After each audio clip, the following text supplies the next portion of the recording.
Okay, going to call to order the Newberg Dundee School Board of Directors meeting for February 10th, 2026.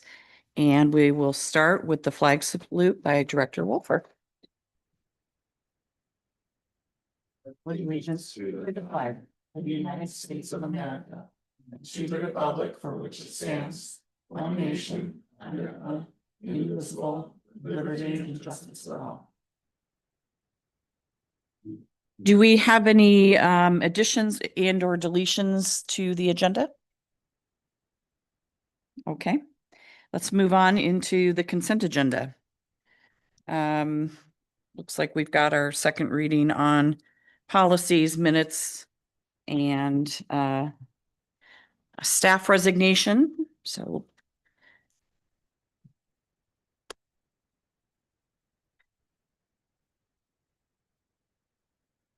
I move that the Newberg Dundee Public School Board of Directors approve the consent agenda as presented.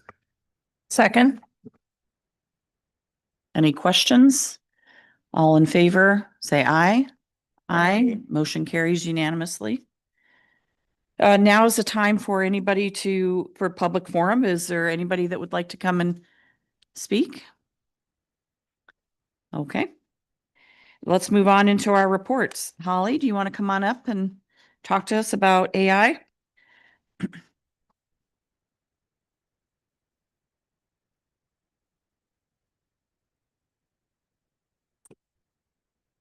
Good evening, everybody. Thank you for having me. I'm here just to talk about AI, basically where we're at as a district, just so you guys can have that context as we're looking at policy and future ARs. Thank you so much. So it is a whole new world overnight. It's like the calculator arrived, the microwave arrived, all the things arrived.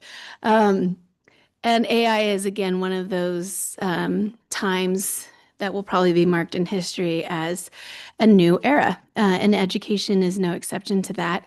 So we have no idea the landscape ahead of us. It is definitely something that is in all of our lives currently and right now. There's two areas that I really want to talk about. One is what we're doing about teacher use, and what we're doing of student use, with the very beginnings of utilizing this tool as a district. And I will say up front, we're embracing this tool. This is not something that we are putting walls up and saying we are not partaking. We are definitely seeing that this is a valid and useful tool, not only for teaching, but also for learning. So for our teachers, we have kind of introduced this over the last couple of years, particularly to our secondary teachers. So we had a couple of George Fox professors come and present. We have a major lens that we're working on in our district, which is universal design for learning. And that is basically looking at a scope and sequence of learning lessons, a unit, whatever, and how are we designing instruction that removes barriers for our kids.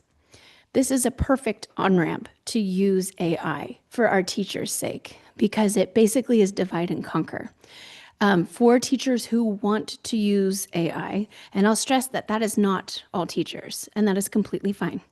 But for the teachers who want to use AI, we've kind of shown them in a series of some PDs, which there's so many more that are needed because things change overnight, how to harness AI as a prep and a planning tool for all the aspects of UDL.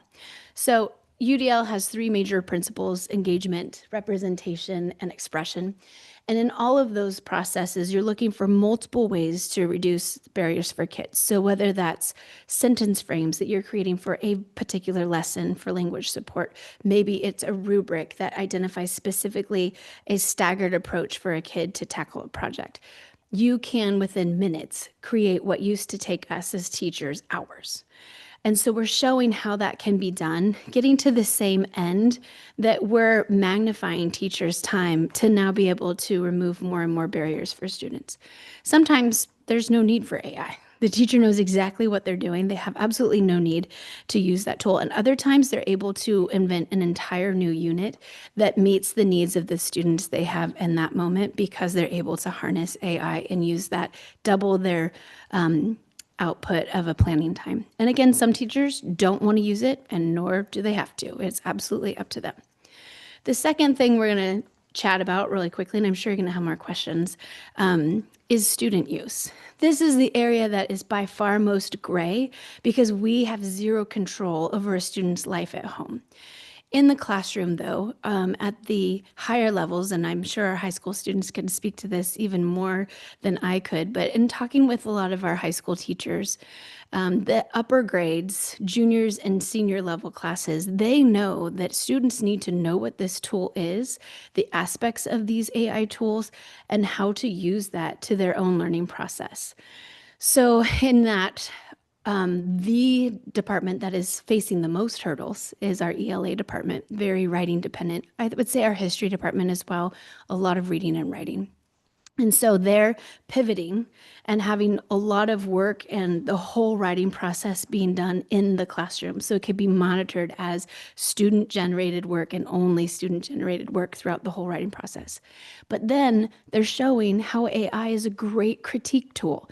So they could upload a teacher's created rubric, put in the work that they have as a final rough draft that they obviously start to finish have made in the classroom, and then have the AI tool, because there's many that do this, give them feedback of how close are they matching the expectations of a rubric. It's awesome feedback for students, and it again multiplies a teacher's ability in the classroom to make something even a better learning experience, to have real-time feedback for their kids. My own student uses it as a study tool. He used it like crazy getting ready for his AP test. He got a 5 on his AP test.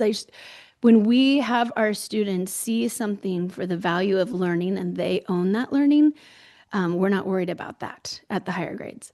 We worry about integrity. We worry about having that learning experience, that learning target be derailed by a student choosing AI to do the work rather than themselves. And so we're really only trying to harness the kids' expectations and use of that in the upper grades. The lower grades, we've got tools, and this goes into middle school as well. We have to help kids break down basic search engines. Google, Gemini, all of them are AI driven now. And so we have middle school teachers showing, like Lisa Thomas at CV, I just spoke with her this evening, is she helping them to see how to navigate basic research on Gemini, because that's something that a student needs to be able to do.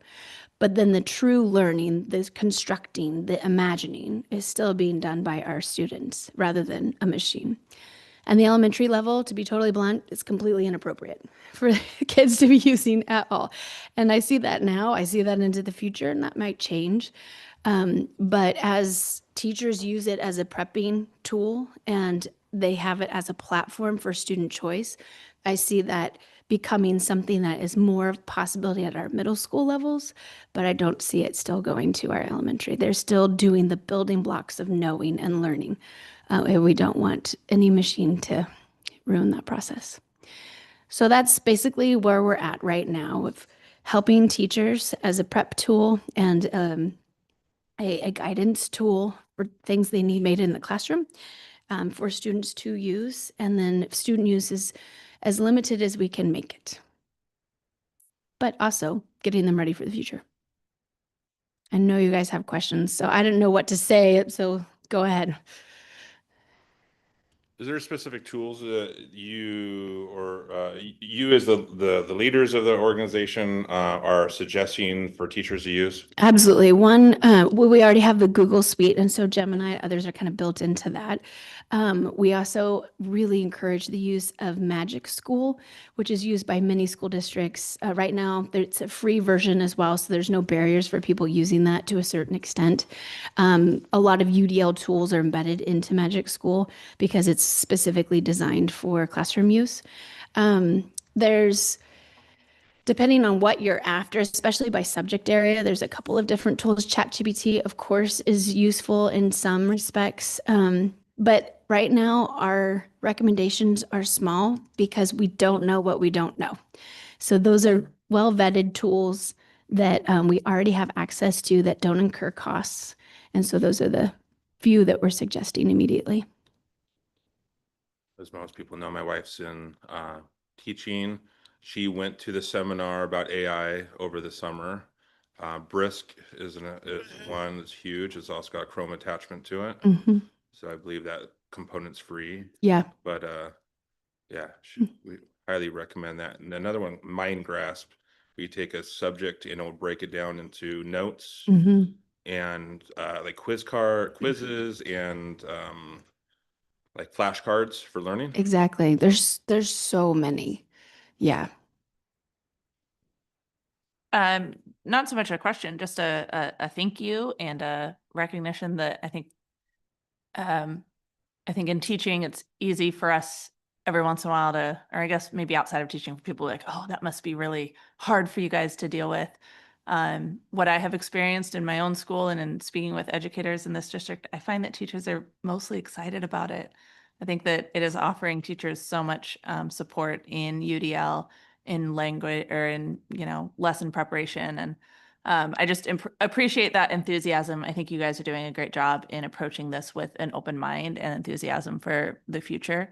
Um, I know that my own son at Mountain View has had experience with his classes of learning how to take the study guide and put it into a generator and prepare a practice test. And watching him go through that process and study for tests on his own is great. It's been an awesome tool in our house. And he's just a sixth grader. I cannot imagine what it's all going to look like by the time he's in high school. So thank Yeah. you Yeah. for leading and helping to get our educators excited and moving forward. I think it's an exciting time. I'd love to hear from our high schoolers on this one. I think that it can be used as a good tool, especially for teachers, but in with like the student body, I would say about 70% of AI used by students is not for their benefit. I think that it can be used as a study tool, especially to create practice tests, but giving like all students access to it is just taking away from their education rather than making it better, because even though it can give them more options, students will generally use it to just copy down things. If they're using it to explain something, or if it's for an assignment that they need to explain things, they're just going to write it down word for word. And it's really not teaching them as much as it could be used for, but students are using it for the majority as a workaround from doing the real work. And it can take away from them being able to think independently, especially if it's like for feedback, they're just going to do exactly what it tells them to do rather than look at how they are able to use the feedback to improve it themselves. They're just going to use it exactly what it tells them to rather than to build upon the feedback. And I don't see it as being super helpful for students because it can give them more options of things to learn from. But even for the past like few years, because students didn't always have access to it, students were able to work just fine without being able to use it. I've been able to do just fine without having to use it, and I don't think that all students will need it. I think the majority of students can be able to study without it. I don't think it's really necessary to have. I think it's really helpful for the teachers, especially because a lot of them will be really busy working on projects and making plans for the students, and it can be used to analyze data of what students are struggling with and how they can improve the plans. Mhm. But I don't think, especially generative AI like Gemini and ChatGPT, are good in the hands of students because it really is mainly used to generate the work for them rather than explain it to them.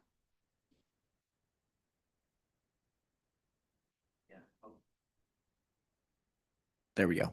Um, I definitely agree with what's been said. I think that it has great potential for a tool, but and I say this as a high schooler, high schoolers are really lazy. And if we can take a tool and say, give me some feedback, then it doesn't take much longer and just say, okay, rewrite it with your feedback in mind.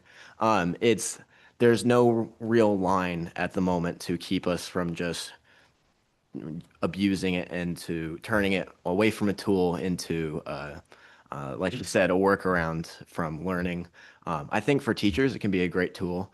I think it would open up a lot of time for them to be able to expand and really create more in-depth lessons. But like has been said, I think for students, It's unnecessary. I know that personally, I've used it for the test preparation that you talk about, and it's very helpful for in that regard. But there are other things, like flashcards, time tested and time proven strategies that can also help. So I think with the current system that it's not really great for students to have lots of access to. I think if there are a way to control how much more access they have to it, and so that we can make a line where it doesn't cross a line of this is a tool versus this is doing the work for me. I think it'd be great if we could find that line. But yeah. And another thing, like adding on to that, students like having access to specific tools that use AI. Like there's one website I use, it's called Note, and it has some AI generated tests, like practice tests and flashcards, but there's also many made by students on different subjects. And I've used those kinds of tests and stuff, and those can be very beneficial to the students.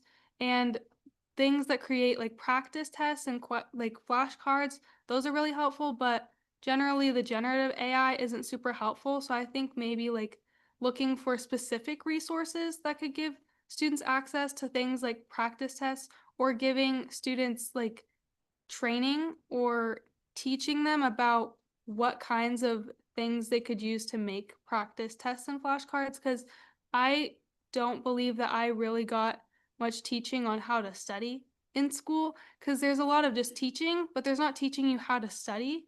And giving kids just full access to AI, it they can feel like they're studying, but they're not really studying. They're just kind of absorbing things, but they're not really learning how to solve things on their own. It kind of takes away the critical thinking aspect of it. So I think looking for like specific tools that for students rather than just generative AI could be helpful.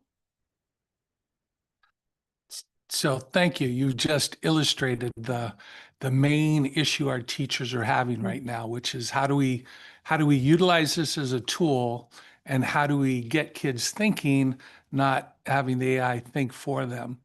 I will say that to say that we're going to not allow access is just ignoring the world that we live in now. I think part of what teachers are trying to figure out is that we probably need to teach differently. Where like in writing, what Holly was saying is it's all on demand. Like we're doing it in the classroom because of, again, assuming that they're going home.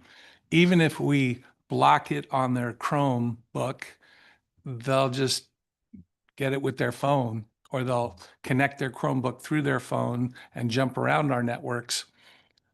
So this is truly the battle that teachers are kind of with this new frontier of trying to figure out how do we make this useful, and how do we minimize the parts that you're talking about there. So thanks for bringing that forward. It's definitely a challenge.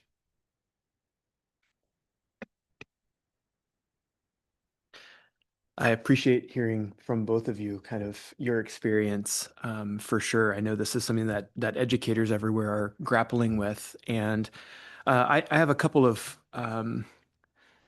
questions that will help me, I guess, better understand the mechanics of it. What are we limiting students and staff to only the tools that you mentioned earlier, like Gemini and? Without a board policy right now, we are encouraging very limited use in the classroom as a tool. And we're deeply recommending that people use it for preparation for their planning. So I think we need more guidance that says these are the types of tools that we're going to use, or not everything has AI in it right now. And so trying to even capture in language what we would use and what we would not use is really difficult. I think another problem is that we can't anticipate the level of change that's happening with them. So until we understand what we can and cannot do with certain tools, which is still not fully known, we're not going to have really specific language, I think, for a minute. So I know that's not helpful in answering your question, but but I can help a little because we Yeah. passed the policy several minutes ago. Oh, yeah. Good job. And in that policy, there was kind of we control access through our networks. And so Jamie through the filtering, Gemini is one of those that you can access, but there are other tools that you cannot. Mhm. But that's still, it's like everything has it in it right now. So that feels when we talked to Jamie and we were specifically discussing this, it felt a little like holding sand in your hand. It's kind of maybe fleeting to think you control it, but that's what we'll attempt to do. Yeah, I guess I'm less concerned about specific tools and more concerned about student data privacy. Yeah, That's yeah. kind of where I'm going with this Mhm. question, Yeah, yeah. is making sure that, like, in the district I work in, whatever students type into their school Gemini, right? Again, we can't control what they do at home, but on their school Chromebooks with their Google accounts, that information is not fed back to Google. It's not used to improve their their AI language model in any way, because that student's data can't be shared back, right? So that's kind of what I'm looking to understand, is how we interface with student data privacy and keep them safe online.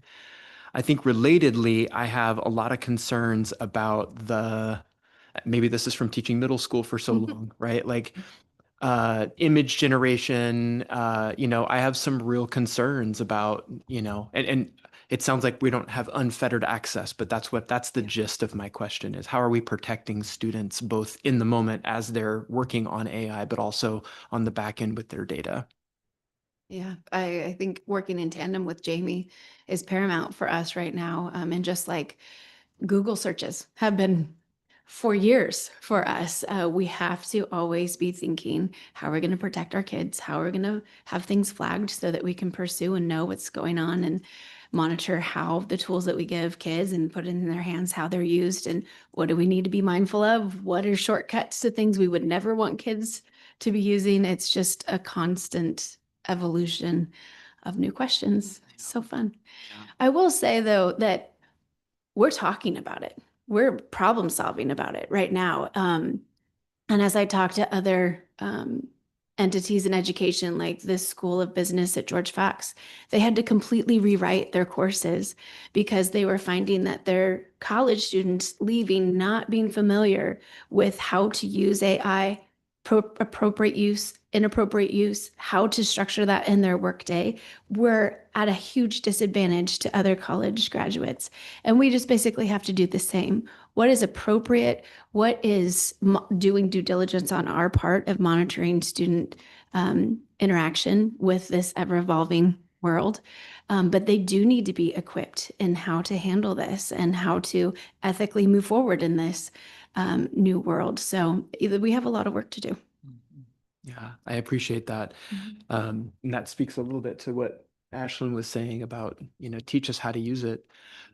Which is my next question. What are some of the ways teachers are being, and I love the connection to UDL. That's a perfect connection. What are some of the other ways that teachers are being trained on how to be good users of AI as well? Yeah, we're putting that together right now. Okay. So if we had more PD time in our schedule, we would definitely be speaking about it more often. But we've started every academic year for the last 2 years with at least some portion of our teaching staff in a AI-based PD for exactly that reason, that we're grappling with what we need to grapple with and thinking with them. I mean, teachers are our partners in this because they're going to find tools faster than we will ever know about them for the needs, the specific learning targets they have in their classroom. So it will be an evolving conversation. But I think it's going to be part of our teacher prep for the foreseeable future in one way or another. That's good. And then the last thing is not a comment, but just more of a statement. There's a lot of chatter online about, and claims have been made that AI will put teachers out of, will make teachers irrelevant. And I just want to say very strongly that I don't think that's a part of anyone's vision here. And so I think that's really important, just to say loud and clear that we're not talking about the use of AI in ways that would compromise the role of a teacher to create a caring learning environment for students, right? Yeah. I think it magnifies, again, I was sitting in a meeting with Intel in 1993, and they were talking about this revolutionary technology that was going to change education and make educators not necessary. And I sat through the meeting and I left it. It was basically Zoom, but I was like, they don't understand education. They don't understand teaching because of, again, this tool actually put in the hands of teachers is going to magnify the teacher's ability to do what they do in an 8-hour day.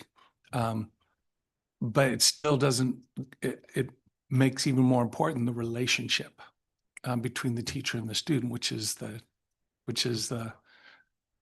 most valuable aspect of what we do in teaching. But there's so much to learn still and so many issues around good usage of it. So there's a lot for us to learn here. So I'm a bit of a curmudgeon. I just am so against this for a lot of reasons. The use of resources is a big one. It's slightly gross how this is all working. In terms of students, though, I thought it was really interesting what you two have said, because it makes me think of, we talked about how do we increase rigor in our classrooms? And it sounds to me like this is reducing rigor while helping kids get through classes easier.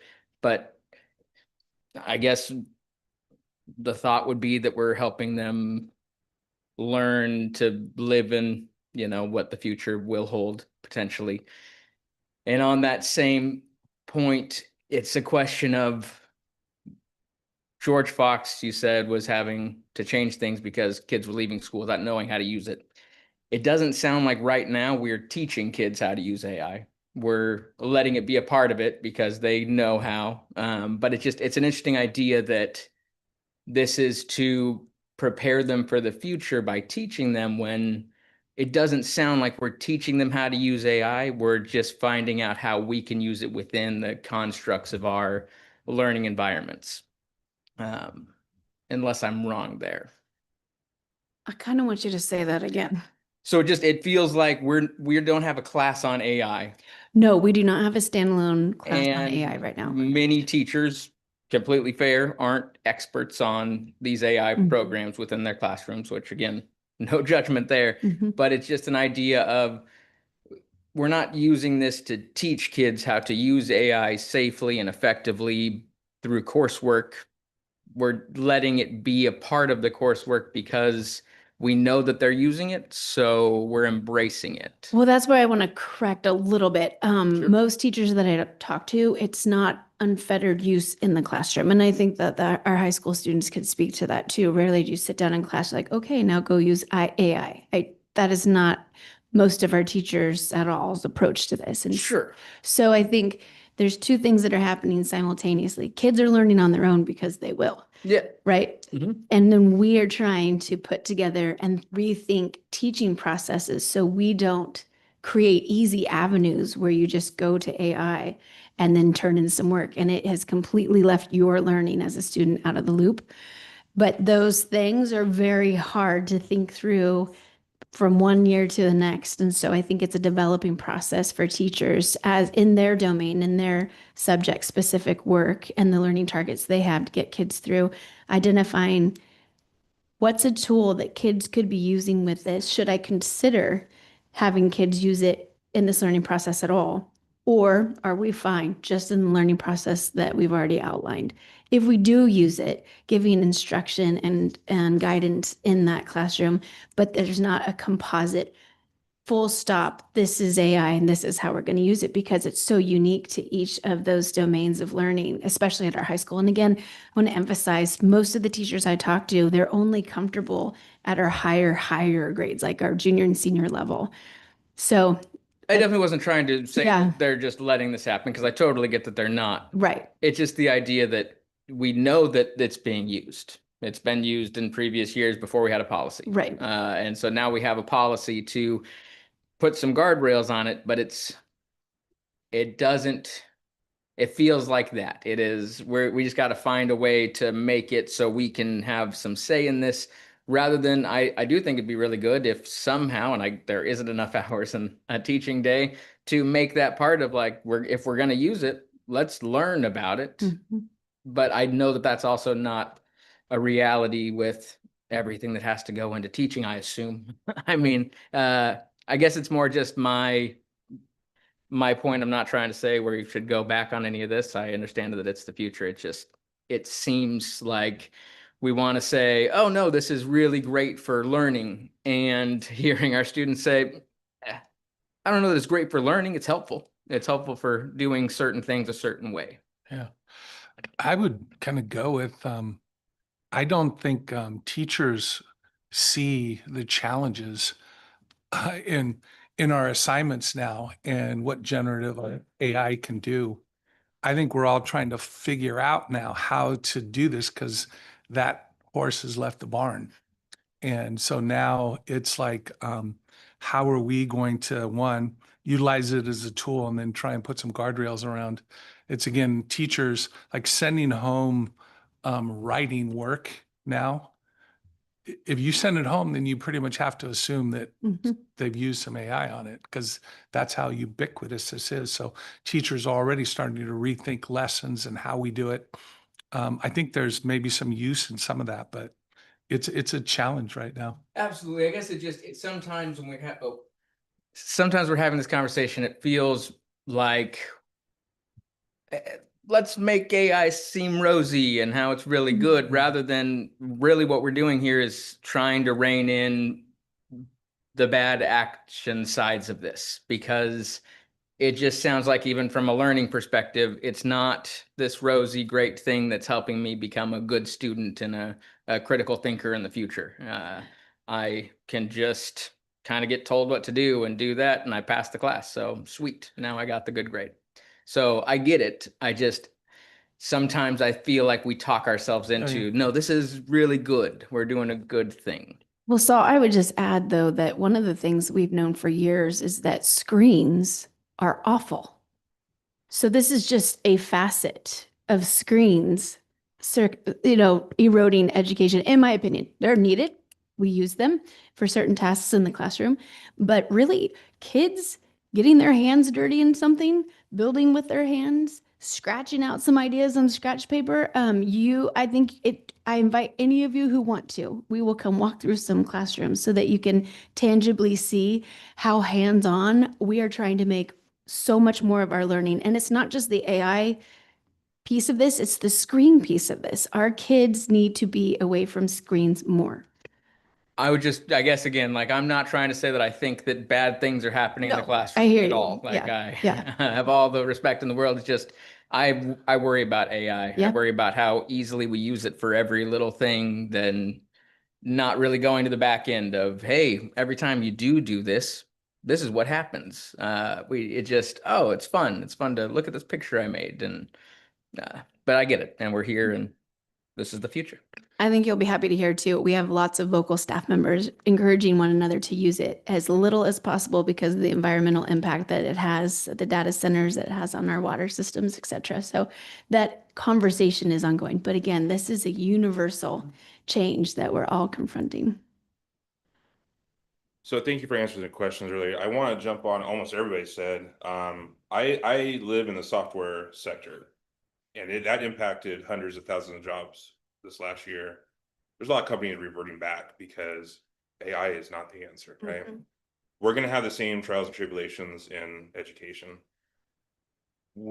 I think what Dave was pointing out and what the students, Ashley and Nicole, were pointing out, like they need guidance. I think, I'm not saying it's a full-on class, but definitely somebody to take a lead and understand and maybe help write the AR part of this. I just looked it up, of course, Google, right? AI Gemini from the education one, you can share your link of the chats with your teachers. So why not be that part of it? Okay, you're going to have a project or a writing, whatever, most of that can be done there. But even if they did use it in class, you can't keep an eye on all 30 laptops. But like, you have to share what you also use Gemini for, right? And then at that point, they can have more details. If nothing else, maybe it helps drive maybe a trial classes with this. And then you can like get some feedback and like, okay, maybe that's going to help you guys mold in like how to constructively put guardrails in place, right? So there's a lot of good points. I also think There's also a little bit of alarmism going in some ways, which we have seen with every emergence of technology since we were in high school. Wikipedia was going to ruin us, Cliff Notes. It's the same thing. And yes, there are some different environmental things going on, but I do think that as these guardrails and things come in, um, it will do what a lot of other technologies will be. People learn how to use it, but not over rely on it. You can't, if you're overusing it, that'll show in a test. If you have to do a writing test in a classroom and all you've been turning in is AI written essays, you're gonna fail. And I think that as people realize that, as students realize that, if done correctly, then it will sort of work itself out in some senses, just like every technology has, and I remember when I was in college and everyone was worried Wikipedia would do it. And yeah, if you just cited from Wikipedia, you wouldn't do well on the tests. And that's just how it was. And it only took one time of not doing well before you realize like, okay, I should probably actually read this material. So I just don't want to go too far on the alarmist, but I do agree that I think we need some guardrails and things. And but I think some of that's just going to naturally work itself out. And also AI is running into issues itself where it's not as smart as we thought it was, and that's starting to be known. And so I think it was a really big explosion as a new thing on the scene, but you're going to see it start limiting itself just naturally. So.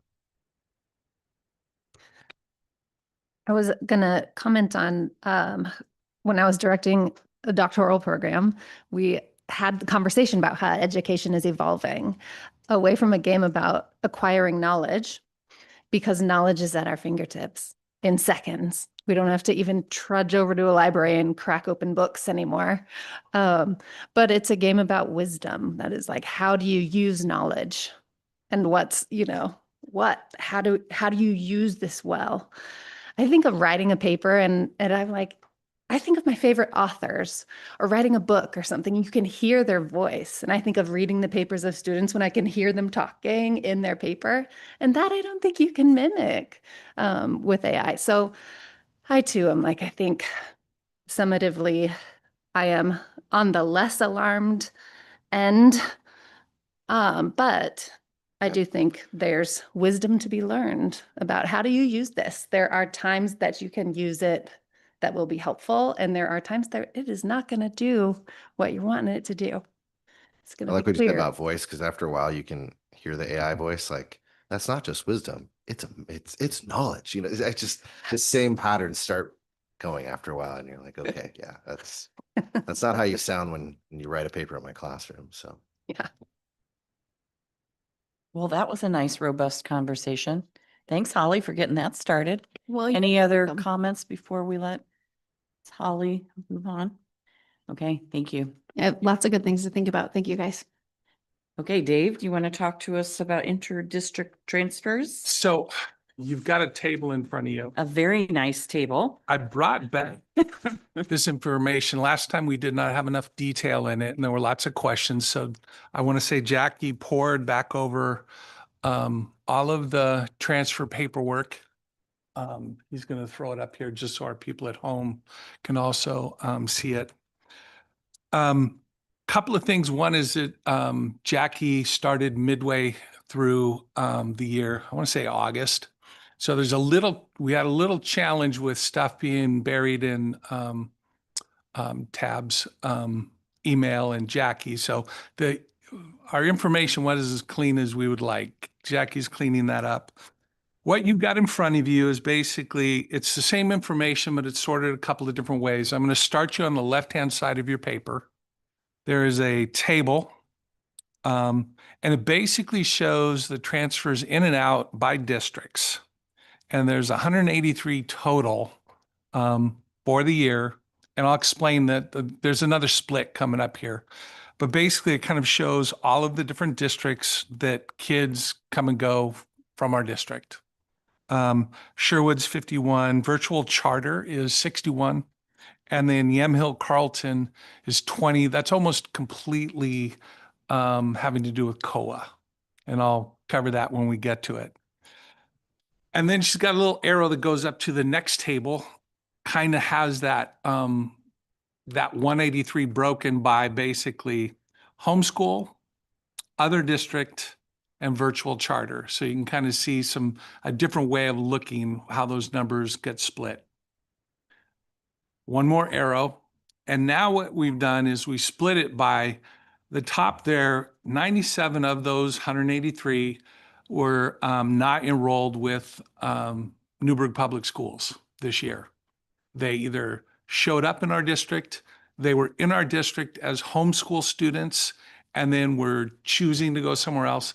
Some of them could have joined a charter school with which they don't need our permission for, and then from the charter wanted to do other things, wanted to go to either a virtual charter or another school, another district, and wanted, but now that they live in our area, we have to sign on.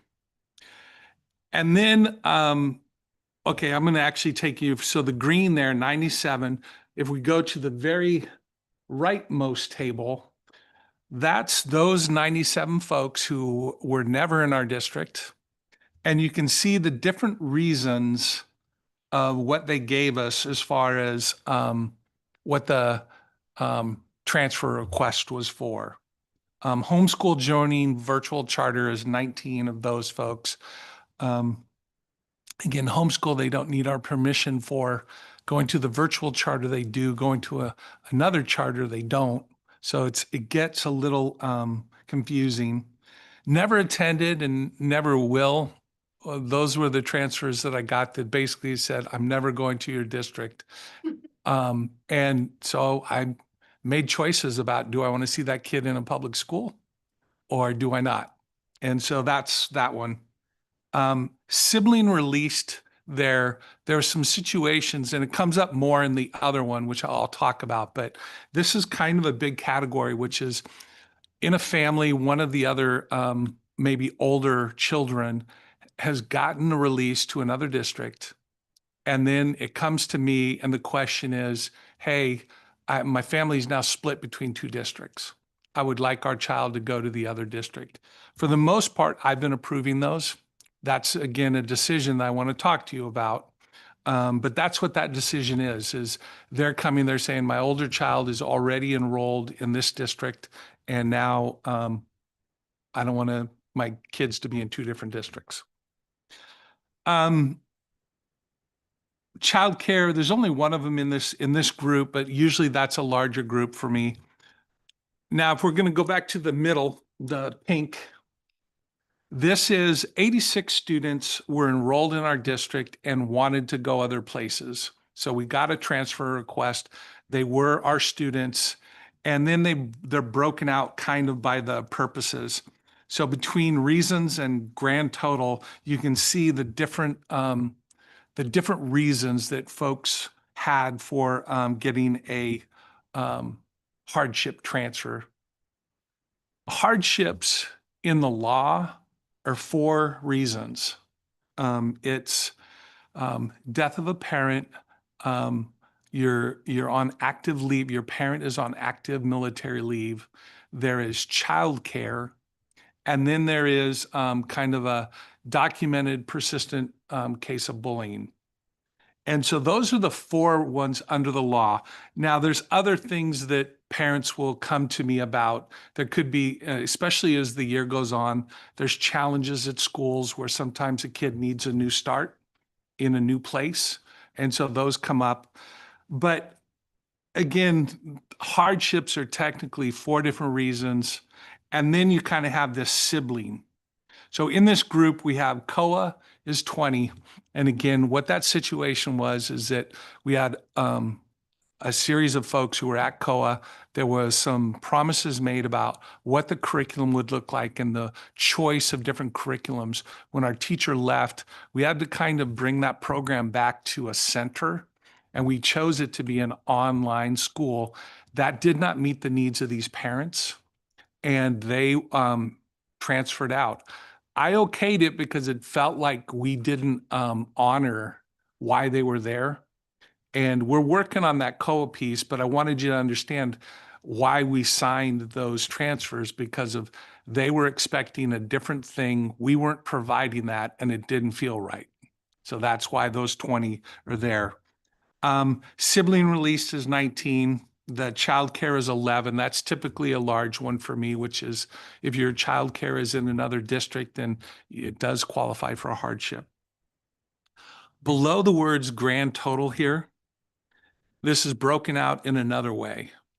And basically what is broken out is which ones were hardships under the OAR 25, which ones were part of the board limit. We set a limit of 20. We ran a lottery and 20 people transferred out.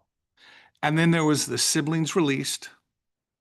There was the transfers regarding COA. And so that leaves 2 that we can't like kind of nail down to one of those main areas. And so tonight, I'm bringing this as a first read because I want you to be able to look at the table. And if there are questions, I can take those next time. I mean, as you look at it, I'll take them this time too. But I do want to kind of get specific on what I'm asking for. Next time, I'm going to want to know, 1, how many students in and out we want to allow, and then where you want me to be on this issue of hardship. Kind of the sibling release is kind of separate. But you've seen the way I've been doing this. If that's not the way that we want to do this as a district, I can be tougher. I just want to have a conversation about what we want to do as a group. I will tell you this, from Sherwood's notes, they are doing 0 out, hardships only. So the sibling release is not something that they're allowing. So it's a pretty tight policy. And that they've taken action on, that's in their board notes. Tiger Tualatin is doing 0 out. They're doing hardships and what they're calling priority. It's the siblings piece, which is they're allowing that part. That's under consideration. They haven't taken action on that. But I just felt like we need to at least kind of have a conversation about where do we want to be? We're at 20. The in, I don't think is the issue. I think it's the how many we're allowing out, and then where do we want to be on hardships? Do you want me to be more strict about that? I'm open to any guidance on that. Can I ask a clarifying question? Please. The virtual charter, is that the Oregon Charter Academy? Is that in Mill City, or is that the big 61 virtual charter? Because there's lots of virtual charters, right? It's any of those. Well, because we're making assumptions that not 16 people moved to Scappoose, that they're using their online program. Yeah. Right? Yeah. So Scappoose is Scappoose and Yamhill Carlton are 2 programs that we lose kids to. But because of their online ability. So why aren't they considered part of the virtual charter? I mean, it just seems like we're breaking it out a little bit. If we think we have a good hunch or do have knowledge that they're actually not commuting to Scappoose every day, but they are actually going on to their online program, why isn't that lumped together with the virtual charters? I don't know, just data. Yeah. I'm a data guy. I'm sorry. I will tell you again, I love Jackie. She worked really great, but our data was not, she had to do some digging to pull paper forms. So there may be still some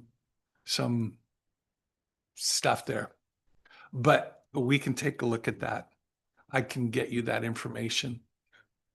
I have a data question as well, and it's probably just a wondering, and it will end there, and that's fine. With the siblings release, I would like to fast forward like 5 years and see if that number holds, because I'm curious if we are still dealing with, we have that mass exodus of people, right? And if I'm a family who left, I pulled my 2nd grader and then I've got 2 more younger kids. Like, I wonder how many of those families are going to age out and we're not going to have as many siblings. It's a wondering, and it can end there, but it's just a I thought can I'm tell you having. that's exactly the issue. Yeah. And it kind of came down to like, I have a hard time telling a family that I'm going to split you between 2 districts. And it's folks who have older siblings at 3 or 4 years in the last little while that they've run this transfer. So that's certainly part of what's going on. Oh, yeah, you were first. Just on that virtual charter number, it's 61 on that total in the smallest bar. But then it doesn't seem to add up to 61 through the other data. It's 1 on the reasons for people enrolled, and it's 19 homeschool joining virtual charter. I'm just wondering.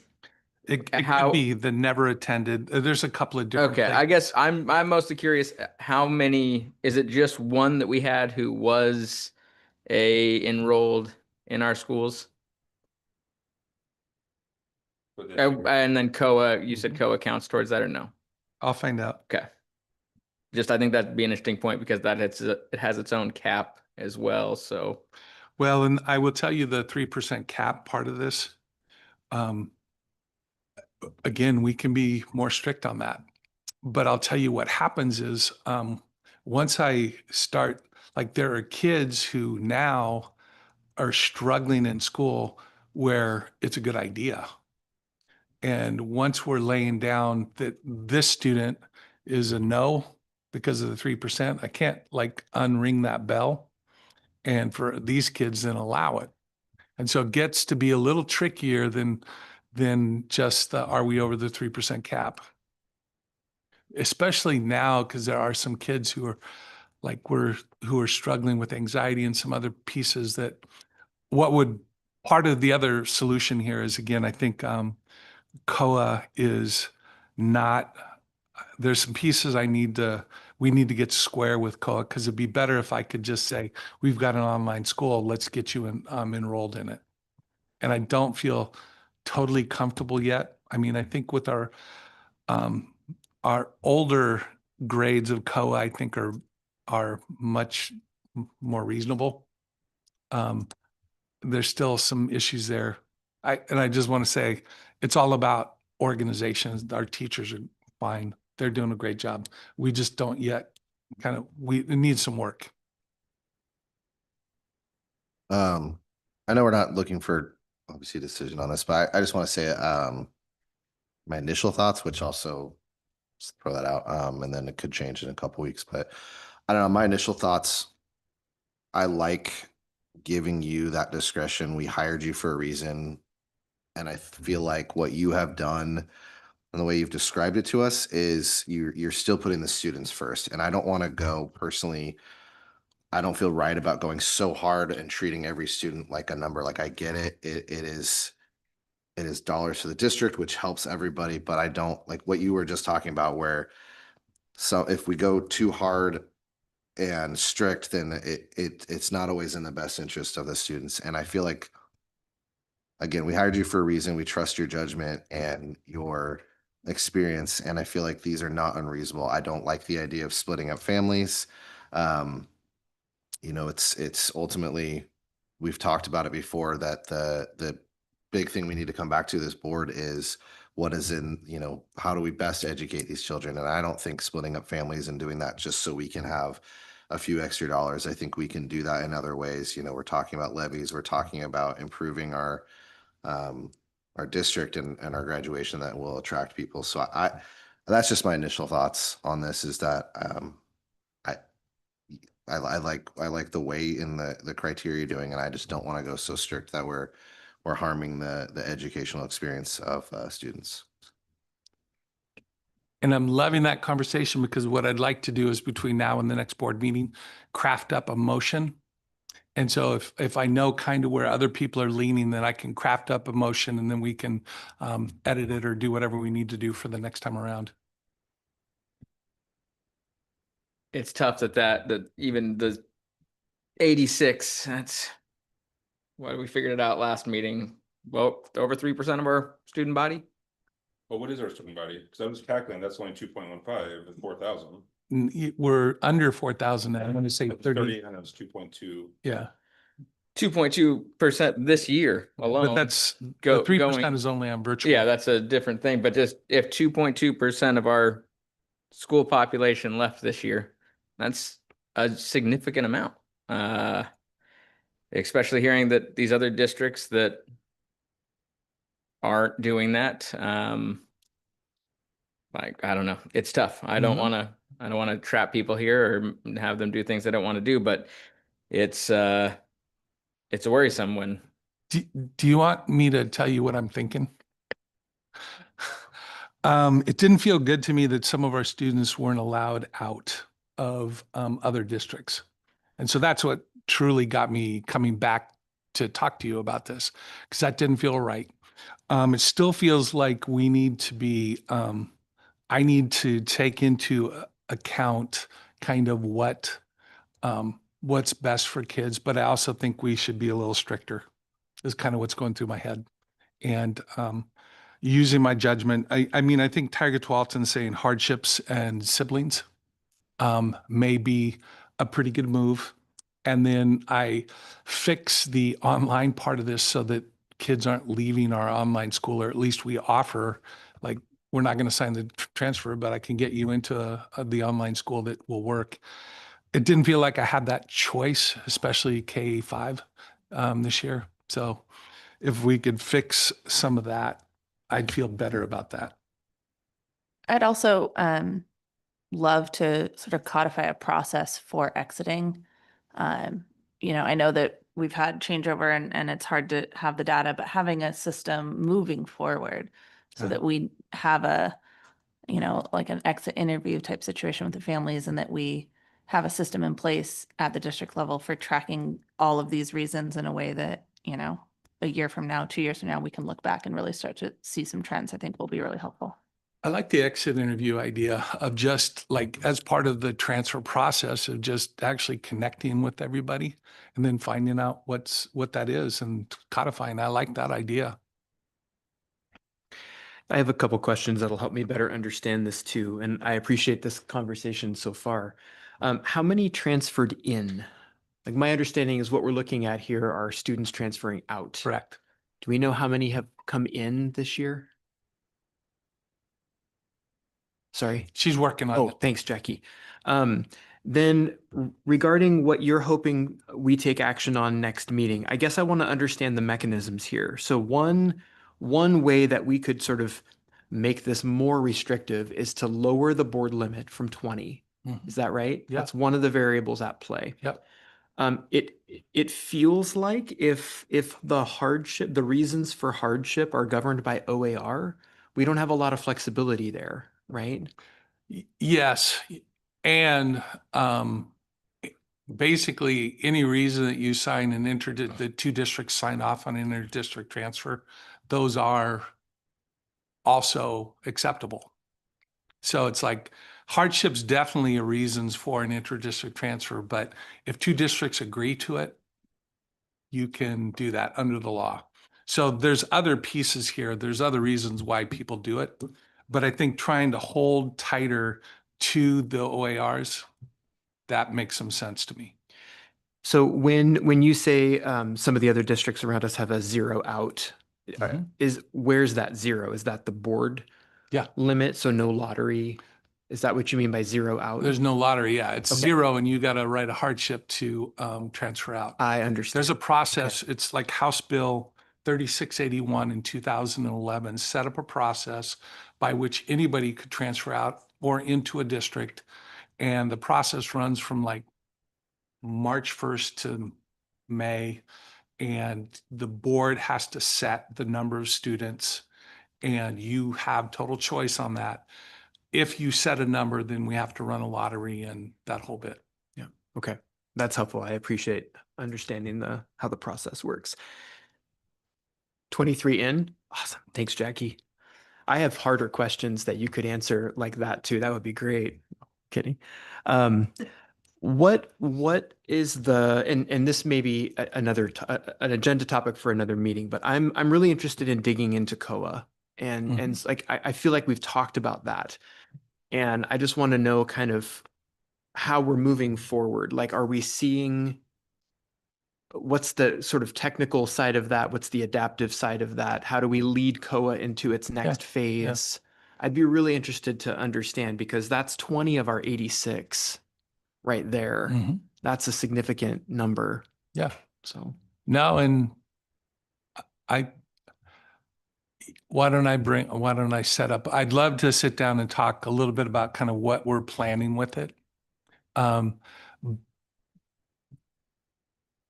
but it needs, it's hard in the middle of the year to reform it.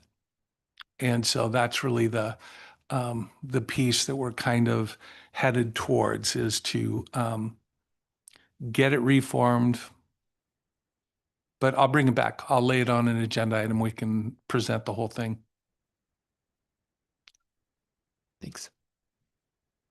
Just on COA, I will say a couple years ago, policy committee, when we passed that 3% policy for the online charters, a big conversation was an online charter has all the money in the world to spend on that program, and us having a brick and mortar makes it so it's a piece of our larger product. And there was just this worry of when we start to fall behind because we're not able to put the resources into our COA program that a virtual charter is designing their whole program around, that it was a worry. And part of that conversation was this idea of what can we do to bolster COA?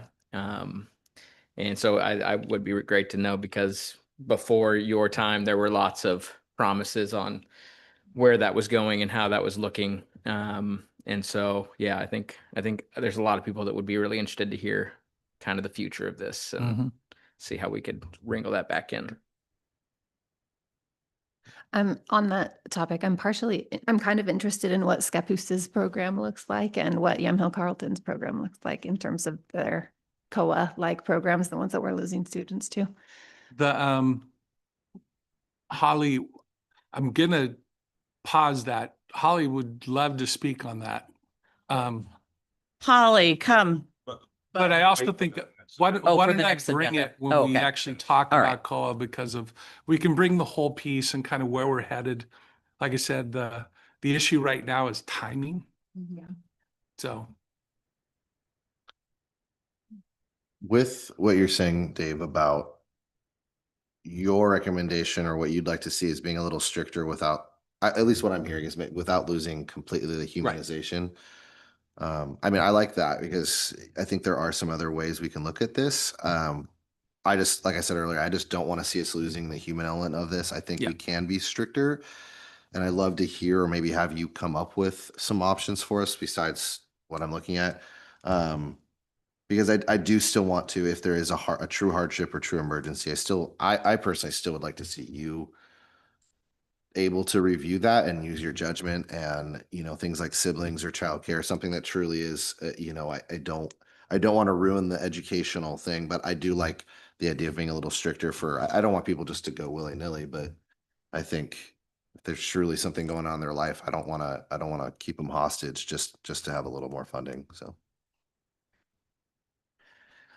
This is going to sound totally flippant and fly in the face of what James just said, but it was helpful for me just to kind of get an idea of what we're talking about here. So if 183 transferred out, 23 transferred in, that's a net loss of 160.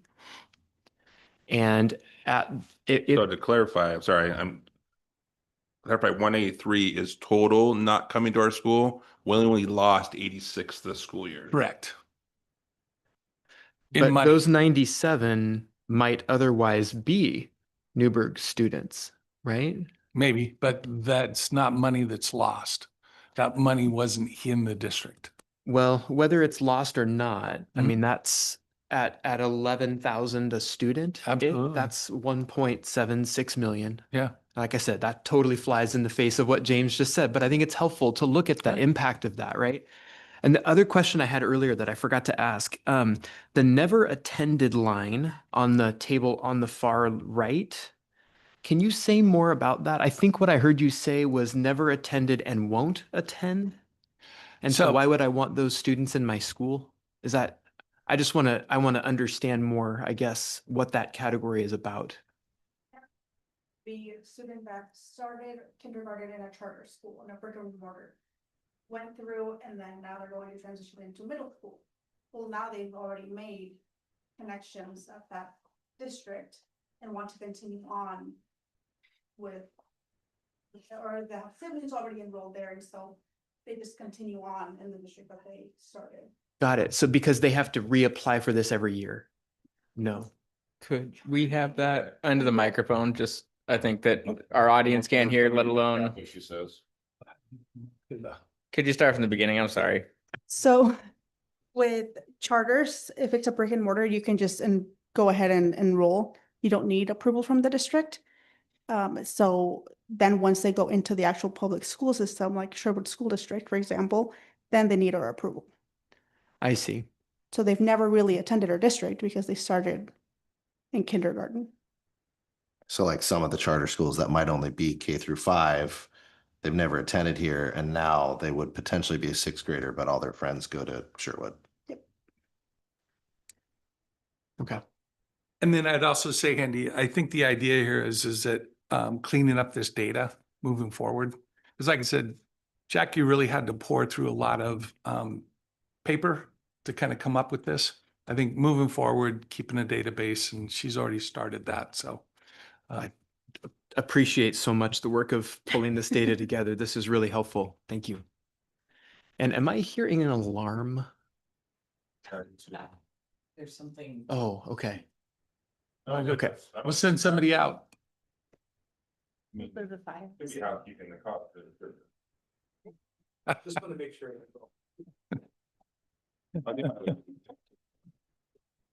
Before we move on, Holly, I just want to make sure that your energy sitting there, that is there anything that you could add to this conversation at this moment, or is it just about COA for another time? Because I always find what you have to share is very valuable. So. Okay. Okay. Thank you. All right. Perfect.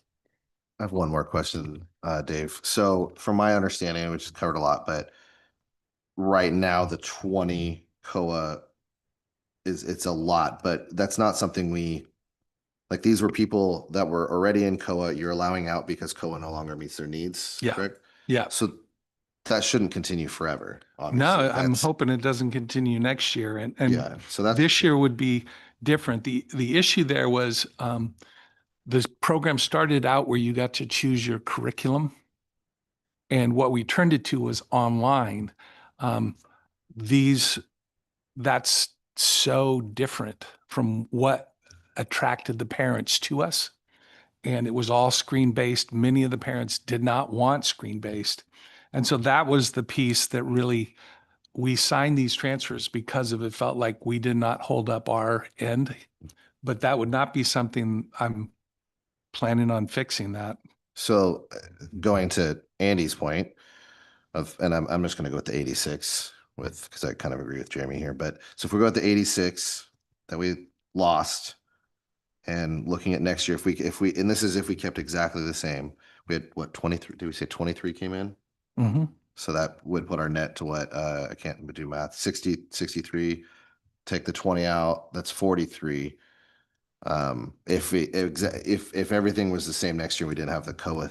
I mean, that's a lot more palpable number to me than 86. I think just keeping in mind that the raw numbers there, if we're looking at, like you were saying, Andy, of the 11,000, I feel like this seems high, but looking that there are some, things kind of like what we were talking about earlier about siblings, and some of these things should with time even out, or even just next year. And then even to the 97 that we're not talking about, or that we're never here.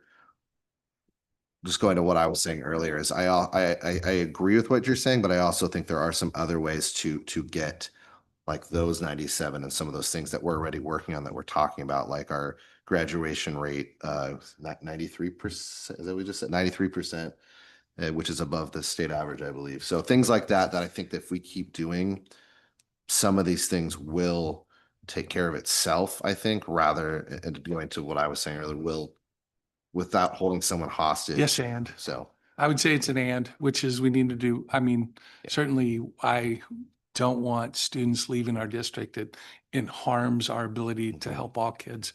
And there's some of these that are very appropriate So it's like, how do we kind of do both of those things? Is let's get a little stricter, but also still be human. And so In the case that we did tighten this up, how many of those never attended would then be attending, or at least not? Would those people be impacted at all by change policy? a lot of and I'm just going back to my memory of these pieces. A lot of it was more about public education than it was about Newberg.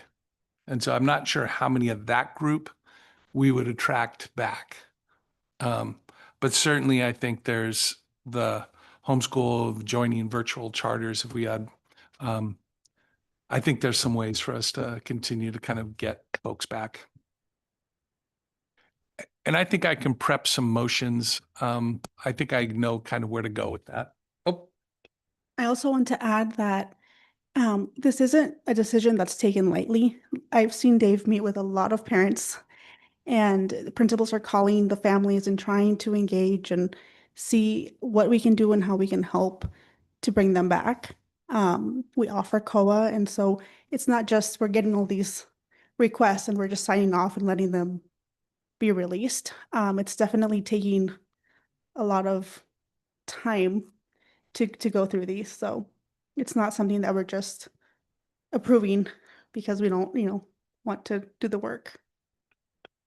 Thank you. With some Good of the- job, Jackie. Thank you, Jackie. And thank you again for all the work you did in compiling. Yeah. Oh my God. And I don't think anybody feels that this is just a rush, because I know that, Dave brings, I think a real important value for Dave is that personal interaction with the folks. And so I'm sure these are really good, deep conversations. And I think that's just a caretaking to the kids and the families in the community that is important. Dave, you were starting to say a little bit about you could bring some motions that would kind of with some of those visions of where you could tighten it up. I know you can't do hard data predictions, but could you, when you talk about those at our next one, maybe tell us where you think this would, each one of those options would potentially, or how potentially you think that they would decrease some of these areas where we've already seen it and how that could affect it? Yeah. And specifically the bottom of the sheet with the 96 that are in, or 86 that are in the district, I think we can talk a little bit about where that's at. Like I said, I was a little ticked that another district would not. We had a student who should have, there was a very real reason why she should have been in our district, and they rejected it out of hand, and that didn't feel right to me. So, I mean, I feel like there is a little bit of this that we need to be stricter on. And we still need to do what's right for kids and families. So, yep, I can do that.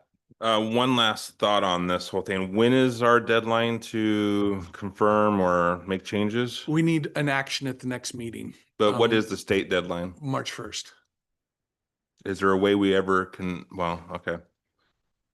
We have to advertise our process. I think our process runs April. That's fine. Might be It's April on the 1st. it's on the sheet, as a matter of Go fact. back Okay. and look. I'm just, the couple things we're voting on tonight, it's gonna probably impact next year. We have to think of that, right? So. Yep. Okay, are we finished with? Oh, yeah, go ahead. I don't know if my question makes sense, but does like the never attended is inside the transfer data for last year? So is that like including students? Is that just students who are transferring schools like separately, like moving up from elementary to middle school, or is it just every student that's not, and we're just counting it every year as a transfer? No, those were folks that put in a transfer request this year, but who have never been part of our school district, or were not last year. So that's the they could have been homeschooled, they could have been moved into our district. Most of those are those other pieces there. Yeah, so we noticed that there's a lot of people that will say they're homeschooling their student, pull them out, and then come back a few months later and want to enroll in a virtual charter. And so, you know, they could have pulled them out last year to homeschool, and then they came back this year and wanted to join a virtual. And they still consider that as homeschool, but they need our release for that. Although it's just them transferring, like, but they're still separate from the schools. They're just transferring in their little separate programs, kind of. This is between districts. So this would be, they would be going to a schooling entity outside of our district. Okay. And it could be could be virtual, could be a lot of different ones. Thank you. I feel the same way you do. It's confusing. Okay, are we ready to move on to? Policy update. Policy This update. should go a little quicker. This one, we actually had a first reading on, but we made a change and we pulled it out because we were checking on it. But I brought it back for another first reading just to make sure that everybody can see it. There's only one little change in it, and it's basically we're changing background checks from background checks for all to background and fingerprinting for volunteers who have unsupervised contact with students. And there's one set of volunteers that we're talking about, specifically coaches who are, you know, driving players to another play, you know, or being on a bus with players, and there's nobody, like, we need to fingerprint all of those folks, just like we do our coaches, our hired coaches and the rest. So that's what this, that's the only real change. Our AR already has that written in it. It's not really a new policy, and it's not a huge, we pay for the fingerprinting. It's like 5 to 10 people a year. It's not a huge cost, but it just felt like if they've got unsupervised access to kids, that we should be fingerprinting them. So that's what the change is. Questions? Yay. That was it.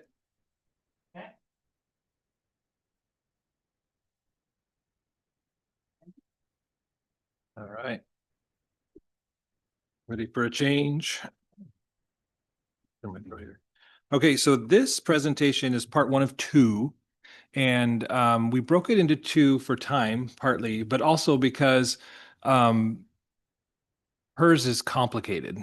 And there's a fundamental understanding, I think, that is helpful to have before we get into some of the Myri details that'll be in part 2 of the presentation. So if you already know about PERS, just think the Charlie Brown teacher and just wait this out. But if you don't know PERS, hang in there and we'll just kind of go over the basics kind of from a high level about what the system is and how it works. Okay. Why are you bringing this, Dave? And yeah, good question. And this is coming up because this has budgetary impacts every single year. 2 reasons. One, our rate is going to increase in the next biennium. We know that. But larger for us is that we have something called a PERS bond, or pension obligation bond, that has been relieving some costs of to the PERS system that's expiring in 2028. And there's some hydraulics to that I'm going to explain in the next meeting, which will be very interesting. Okay? Sound good? All right, so grab my remote here. Uh-oh. Okay, you're driving. What is PERS? So PERS stands for the Public Employees Retirement System. And back in the 40s, the state created this system for pensions. And in the 40s and 50s, pensions were ways to retain employees. And so that's what happened in Oregon. Is the system was created in 46. It covers employees of the state, counties, cities, and local governments and school districts. And there are, in Oregon, approximately 900 entities that participate in it. Next slide. And roughly 95% of all public employees take part in this. I know I don't know if they still do, but the city had an option where new hires could go to more of a 401k system outside of it, but they're in the minority there. About 390,000 individuals. And it really is a cornerstone for our workforce of retirement. I mean, I was just telling someone today that if it wasn't for working for a school district, I wouldn't have near enough money to retire, because when you're young, you're just trying to pay for stuff. And when you have kids, you're paying for kids stuff. And so the idea of not putting that money away is more of a reality. And so anyway, it's a really good system for that. Thank you. So there's two different components, and we'll go into this a little bit more in detail later.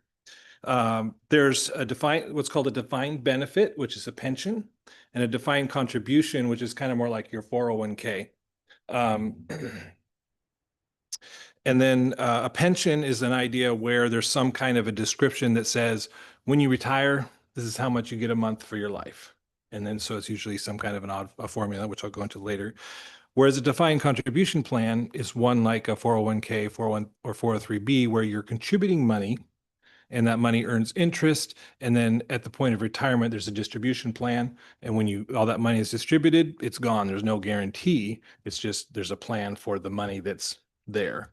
And so the other option on that is that if you retire out of the system for the defined benefit, or I'm sorry, defined contribution plan, you can have a cash out of that, and you can invest it differently if you choose to.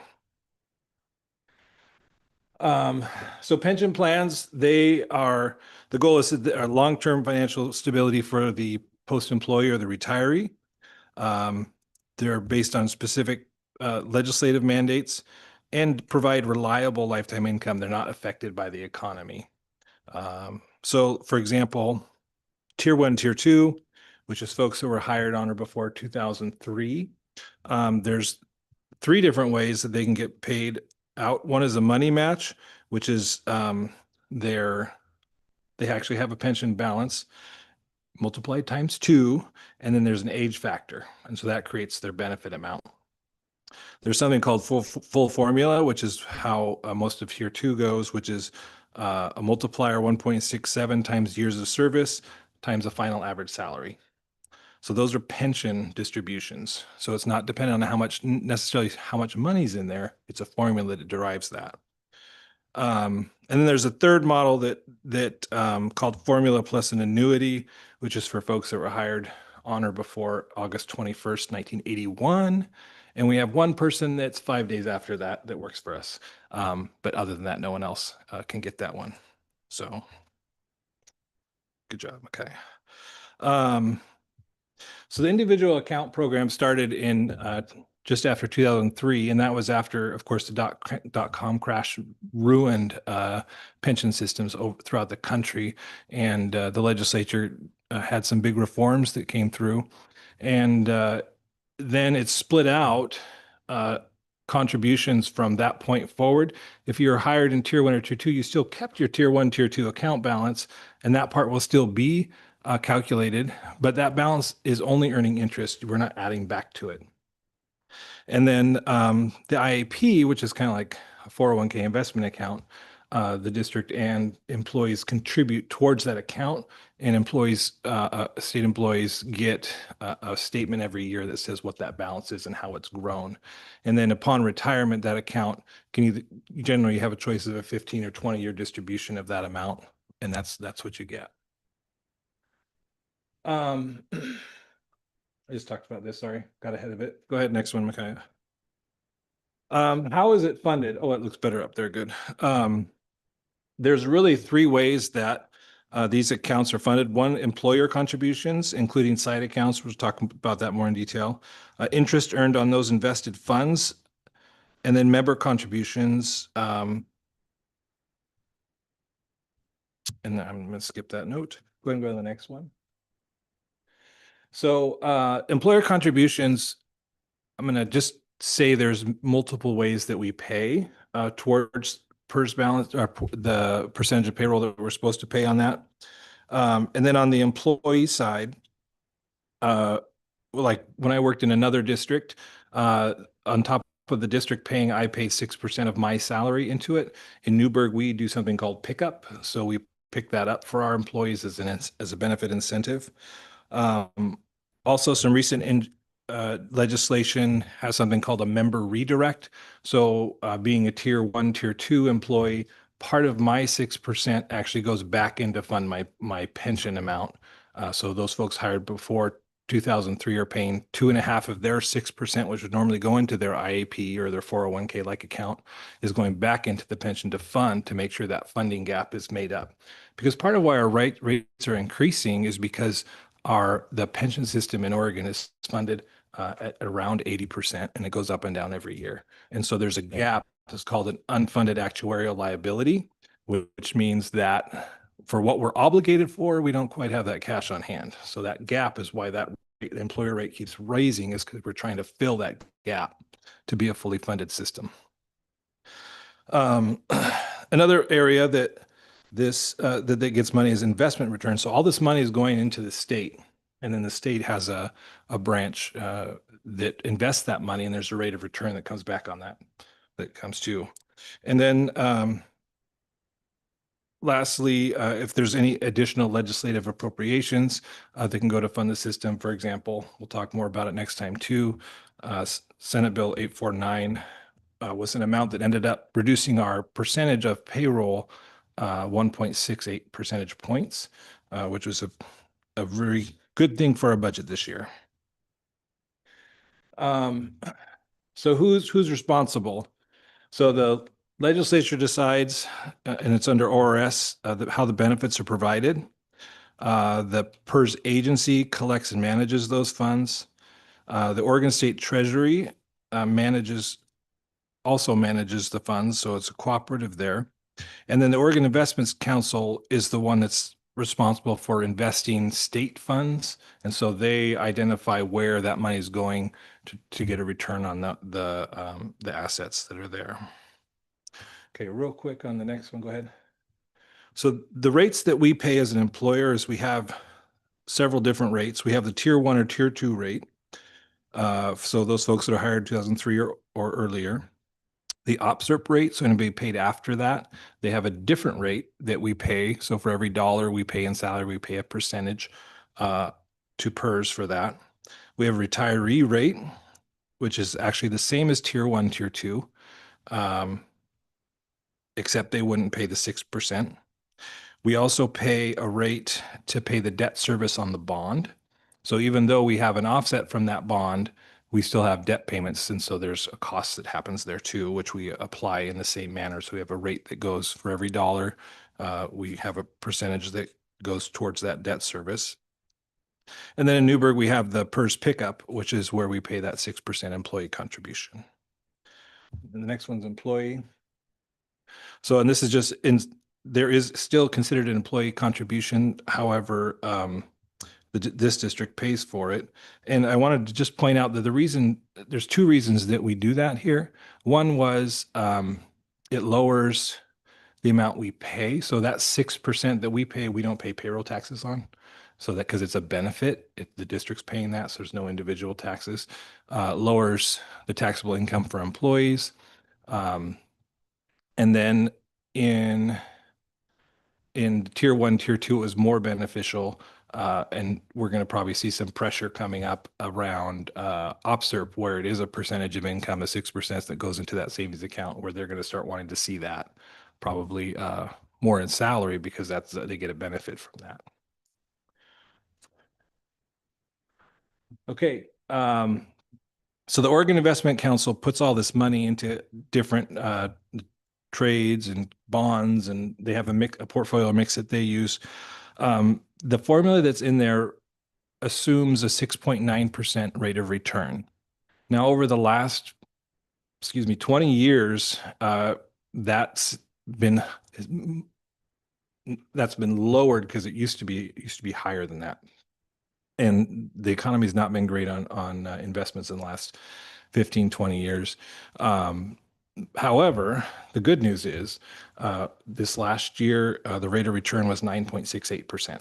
And so that's good. What that does is that helps close that unfunded actuarial liability. a gap, which can have the effect of normalizing rates. So that's what we hope it keeps up. We'll see what happens. So that's the good news. Okay, the next one's really tiny print, tiny. This is, so we get an evaluation every year from the PERS. And every 2 years, we get evaluation that says what our rates will be for the next biennium. And so this is an off year. So this year we got something called an advisory rate. In my experience, the advisory rate is never accurate. However, it gives you a picture of what would happen if your rates were set at that time. So the rate that we got this year does not reflect the 9.68% investment rate of return. So it will be different next December when we get the rate. And I highlighted there just a couple things. The first one is side account rate relief. So I forgot to write that down. From the rate, and you can see here, you can see just under it, it says 16.17 and 12.19 or 99%. So for every dollar we pay for tier 1, tier 2 and OPSERP, that's how many cents essentially we pay for every dollar of salary. So as a tier 1, tier 2 member, we pay 16.17 cents on the dollar for that. For an OPSERP member, it's 12.99 cents per dollar. But our rate relief from the side account or our PERS, our pension obligation bond, is 13% or 13 cents on the dollar, which is really helpful. If you look above at the top, above where it says employer contribution rates effective July 1, 25, above that is what our total rate would be without those pension bonds. So every dollar of salary that we would pay for tier 1, tier 2, we would pay 29.34 cents. And for an OPSERT, we'd pay 26.63 cents. So when I remember, sorry, I'm going to do a little remembering. Back in the recession of 2008, we talked about where these rates were headed was that we were looking at 41 to 43 cents on the dollar, the way it was headed. But the governor decided at the time that they were going to kick that can down the road, is what they called it at the time. And so they smoothed it out over a 20-year period. So we're kind of just past that 20-year period of where these rates were artificially kept low, but that maintained that unfunded actuarial liability by not allowing the system to modulate for the market conditions. So anyway, so I had a number, and I'll bring it next time when I have the detail to show you how much our pension obligations bonds have saved us over their lifetime, and then also some information that we have about them coming up again. One of the things that doesn't show is the rate relief from Senate Bill 849, which is at 1.68%. It's not a 1.68% change, it's a 1.68% percentage points reduction. So of that 16 point whatever it was percent, it lowered it another 1.68%. So that was a one-time move on the legislature to help us, and that will not be on our side in the next biennium unless they choose to find funding somewhere else to help offset that cost. So that's worth pointing out, that kind of a double whammy on the next biennium that we're looking at is that, but also the impact of our expiring pension bonds, which again, I'll go into more detail next time on that. Hey, can you go back one slide?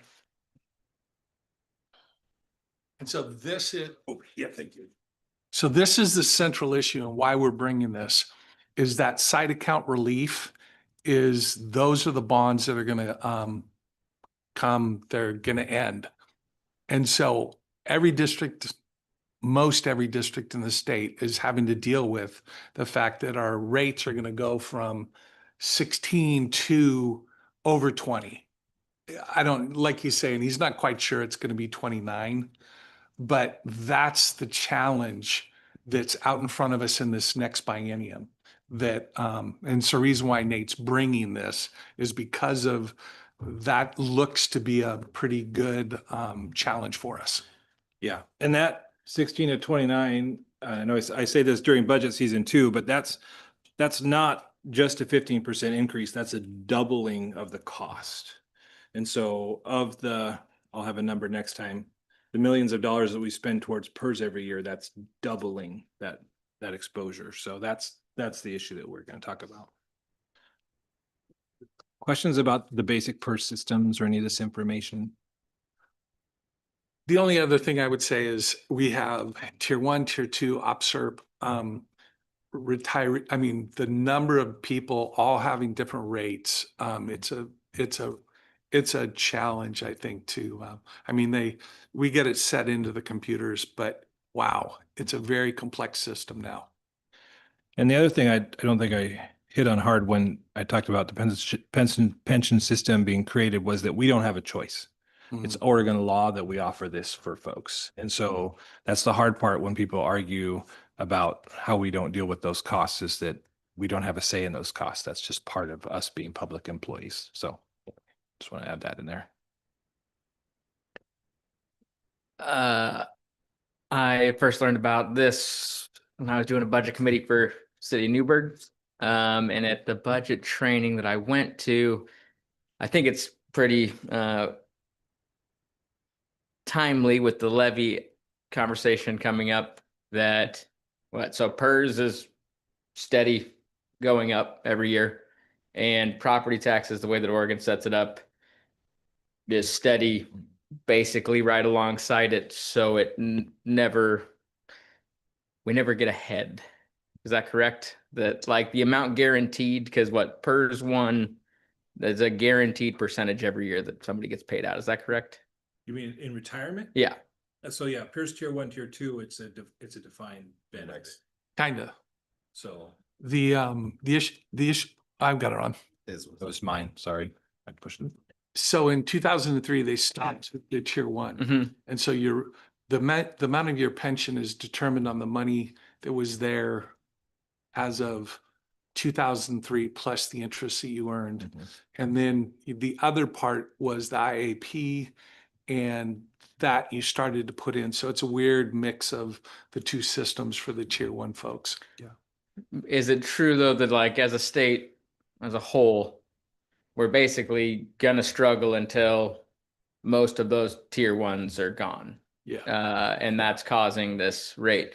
And it's just, I think it's an interesting conversation because, especially with this possibly doubling in our costs, is again, we don't get more revenue because we do something. So this is outside of our hands. It's going to be a huge cost. And this kind of goes into why it's important to find new revenue streams. Otherwise, we're in an even bigger hole going forward.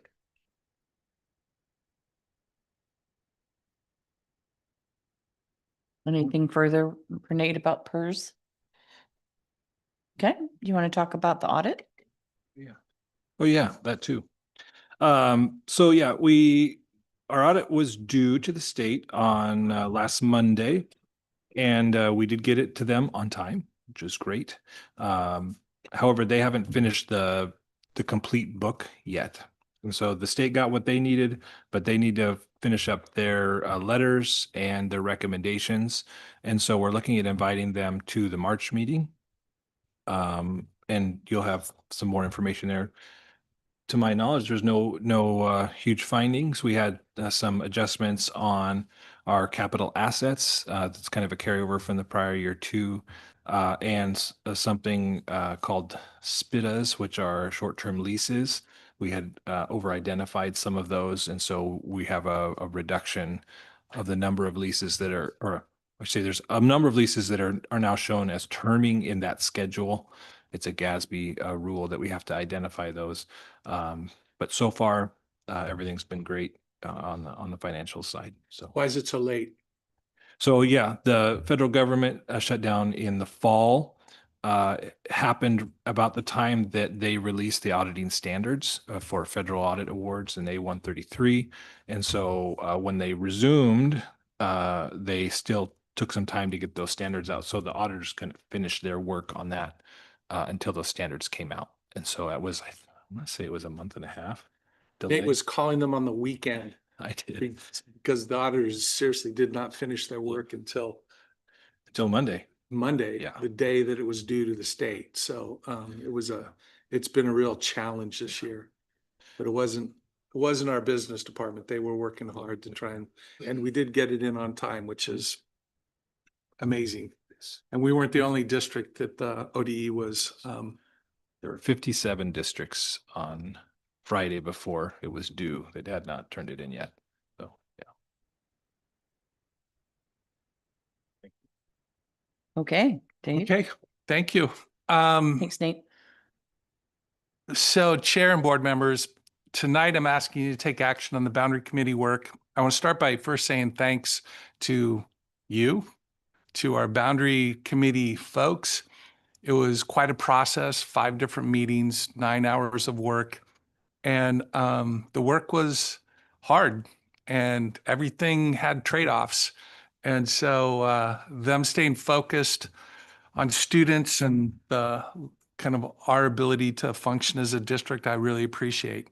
And the reason we started this work was pretty straightforward. We could see that we're not making headway in kind of rebuilding our ending fund balance.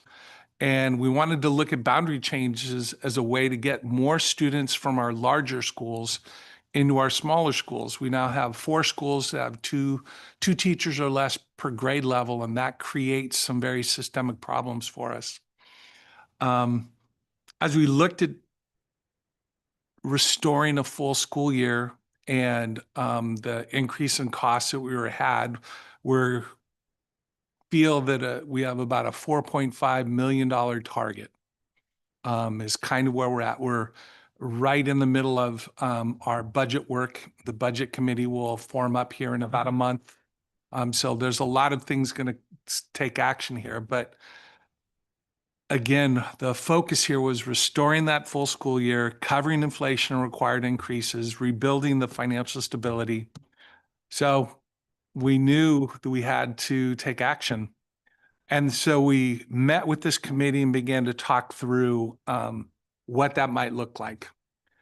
Tonight's first motion is really to delay their recommendations.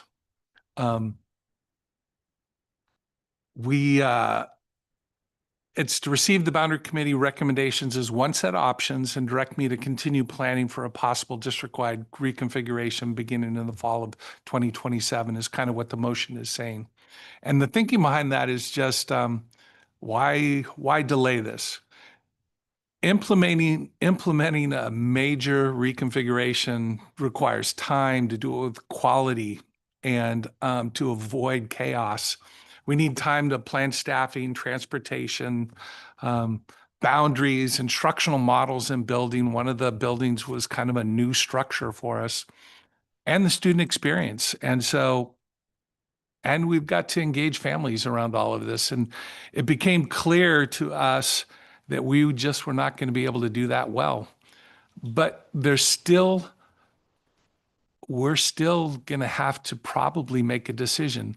There are things that are going to happen here that may change that, but no matter what, we still have to kind of look at the structure of our district. So this motion keeps the work, it keeps options on the table, keeps the district moving forward. It gives us a runway to do some more careful planning. And it keeps the board informed of those details. I think it also is going to, no matter what happens with the second motion, we're still going to have to come back and kind of talk about how we're going to run schooling in our district. And I think I heard pretty clearly in my 17 meetings with parents and with staff members that like the middle school experience needs a conversation.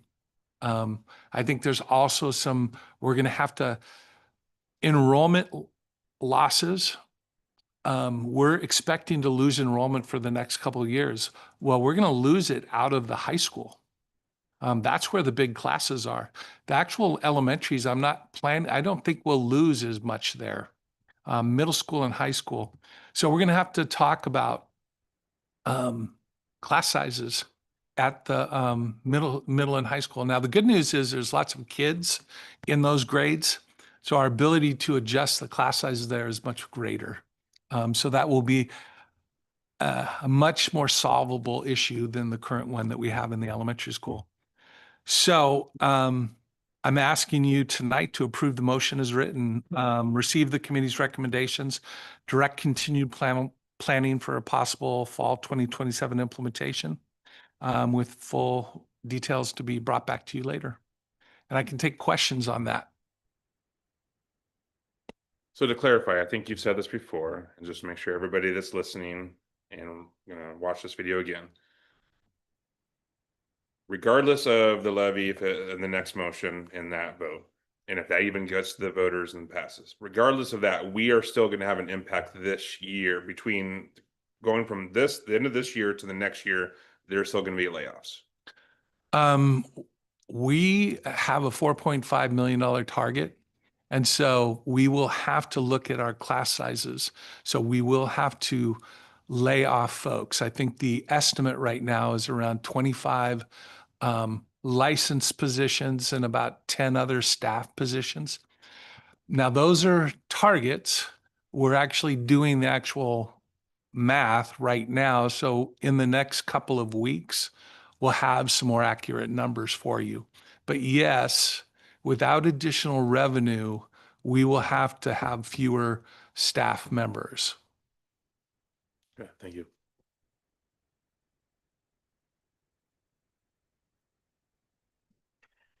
I want to also just underline one phrase in this motion that I think is really important, and that is that this is one set of options. Yeah. Right. The gist of this motion is basically to direct you to do some work around continuing to look at the impacts of the boundary committee recommendations and other potential things that maybe we haven't thought of yet, right? But basically to bring that work back to the board for continued conversation and dialogue. Yes, and I like the words one set of options because of the options that we chose in the boundary committee were set on a target, a set of facts and information. Things may change and things will change over the next 6 months. And so it's why we used that specific set of words, because we're going to have to adjust to whatever happens, whatever occurrence comes about. There's still more adjustment. It won't be exactly the same.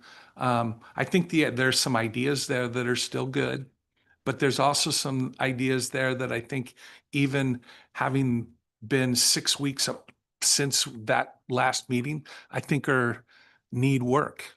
So yes, the idea here would be that we're going to take the information we have and continue to work it.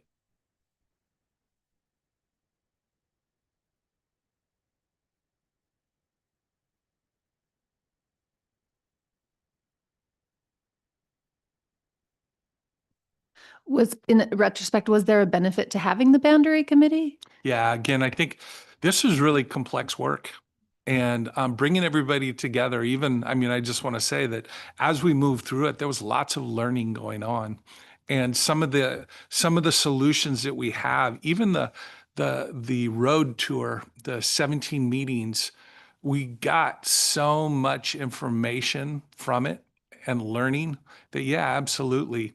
I think the idea here would be to take that group as we get into the late spring and kind of bring folks together to continue talking. But I need to do a little bit of work around that because of, again, the way this turned out. I don't want people to feel like their work wasn't acknowledged or appreciated. It was. It's just that things we learned as we're moving along.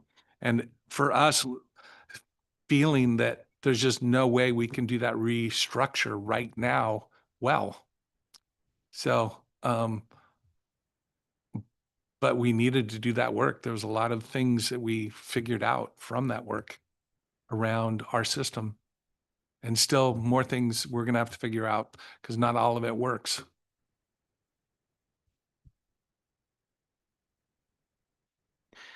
this is where I go back to what James was talking about earlier, and just the humanity involved in these types of decisions. And I just want to name that anytime we're talking about restructuring of this magnitude, that has a tremendous impact on our community. And I want to name that. I want to name that any action, any future action that this board would take around this set of recommendations has to consider the impacts on the community, it has to consider the impacts on students directly, because I think it's more than just a math problem, right? It's a community problem that is going to demand us to think really creatively. And so I appreciate that we have folks in our communities that are actively thinking about this issue. And I also want to name that this motion does kick the any restructuring down to the fall of 2027, right? Which is important. I also want to name that this motion doesn't close a school, move boundaries, right? None of that. It's just saying we're receiving the work of the boundary committee. There might be other options out there, and we're leaving the door open for that. And we're putting in place I guess a directive for you and the administration to bring some of that consideration back to us, right? I just want to be really clear with our community, because I don't want anyone who's here or watching tonight to think that this motion is more than that. Yeah. Yeah.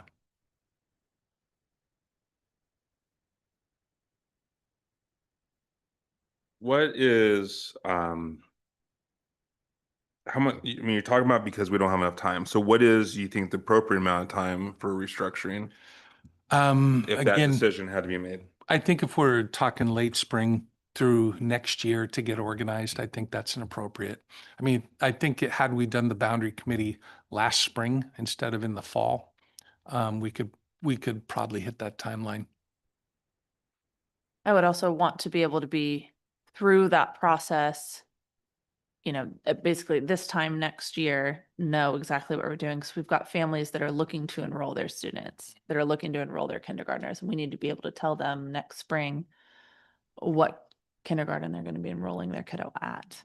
And in the conversation of attracting more people to our district and more families to our district, I want people who are moving to Newberg to know, I'm buying a house here, where is my kid going to go to school? I too just wanted to express gratitude to the parents and staff members who came to evening meetings with you and really showed up with their questions and their care. I know it's hard for families to get out and to get to those meetings, but I found that the meetings that I was able to attend were very eye-opening. And I just think that throughout this whole process, I'm grateful for the amount of communication we've done. I've heard from a lot of people who were surprised. I've heard other parents say, well, haven't you been reading the boundary committee updates? And while they are lengthy, there is such value in that communication from the district. And I appreciate you guys doing that. And I hope that we just continue this robust communication with the community on this portion, on the restructuring, and then also on the potential levy.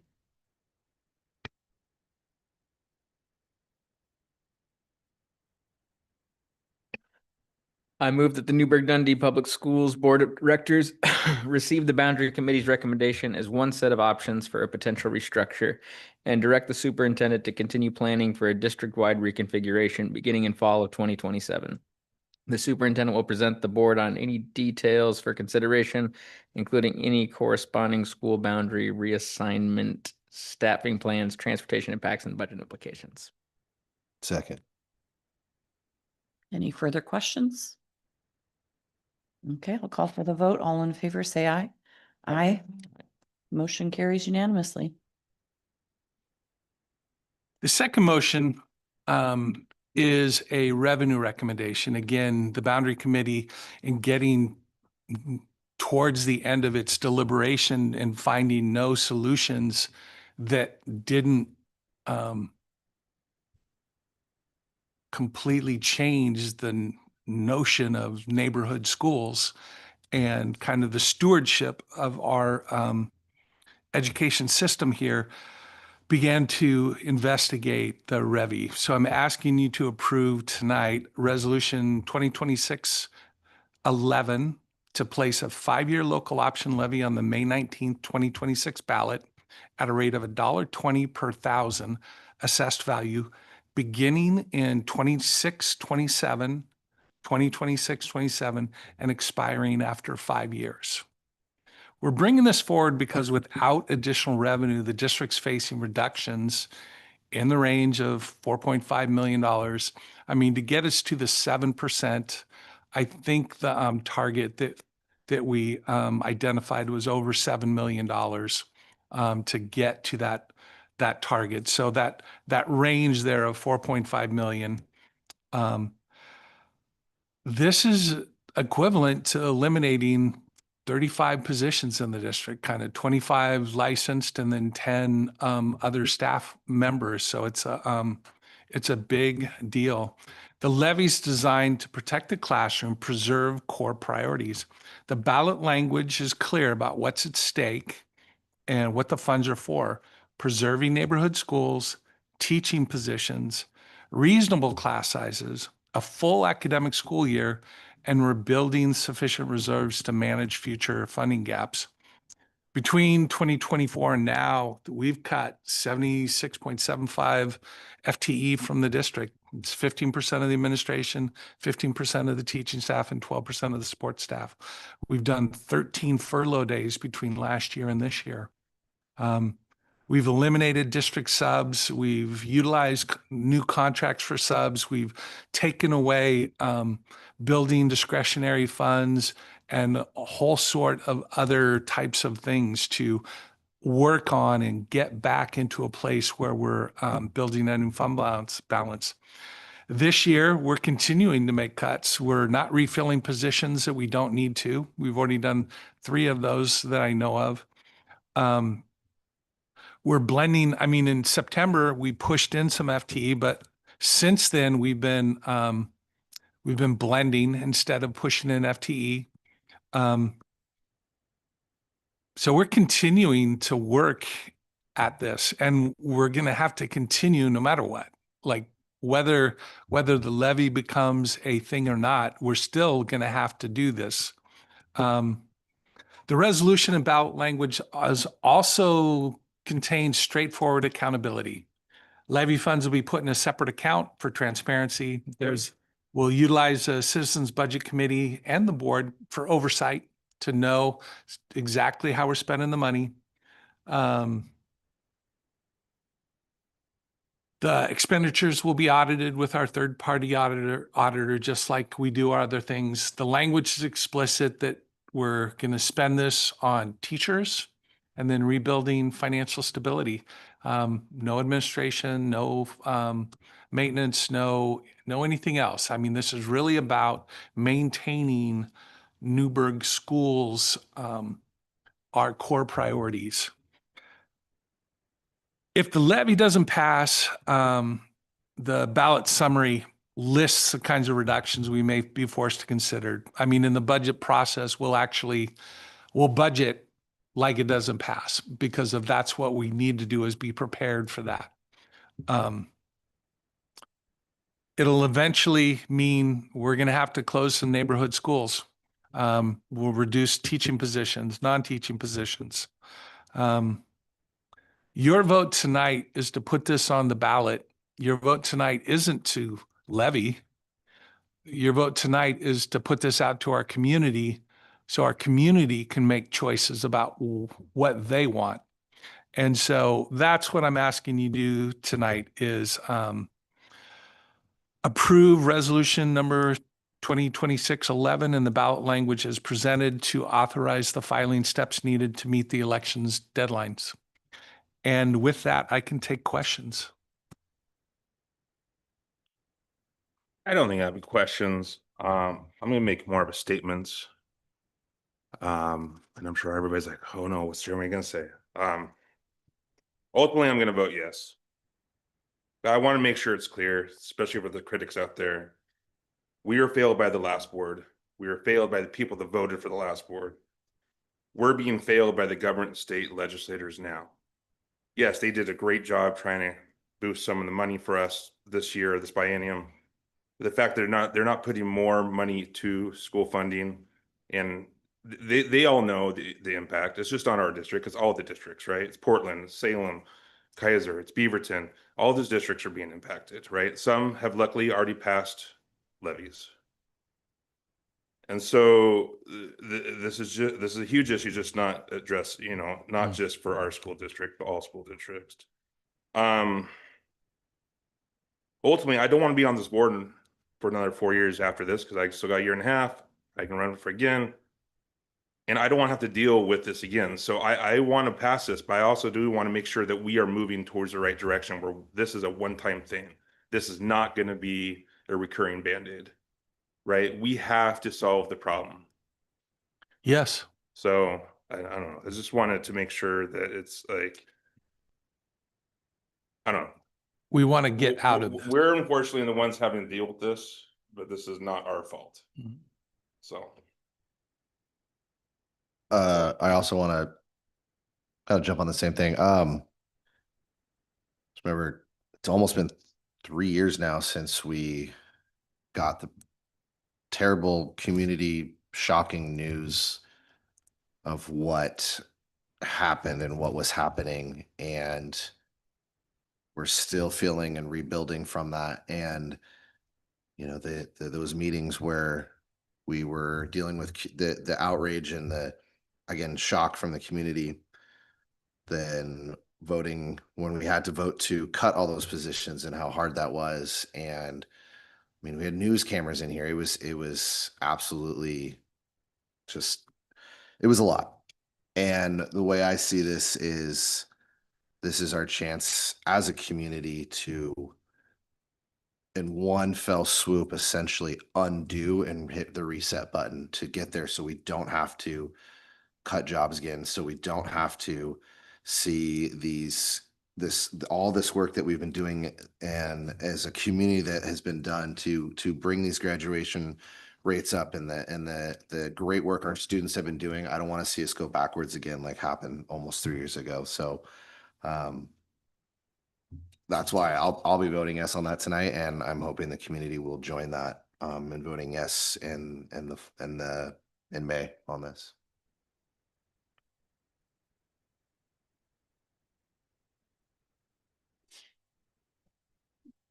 Student reps, do you have any comments that you want to add? No? You sure?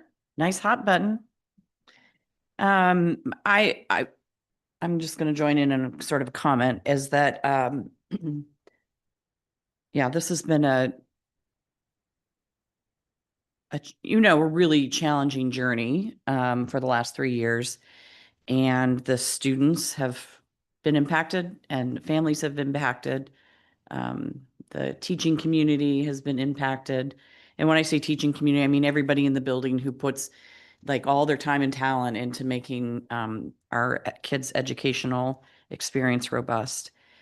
And I very, very much appreciate the effort that everybody has put into this most recent conversation, all the boundary folks. I went to 2 meetings. Dave did a great job of sort of getting board members so that we weren't all there and at the same time.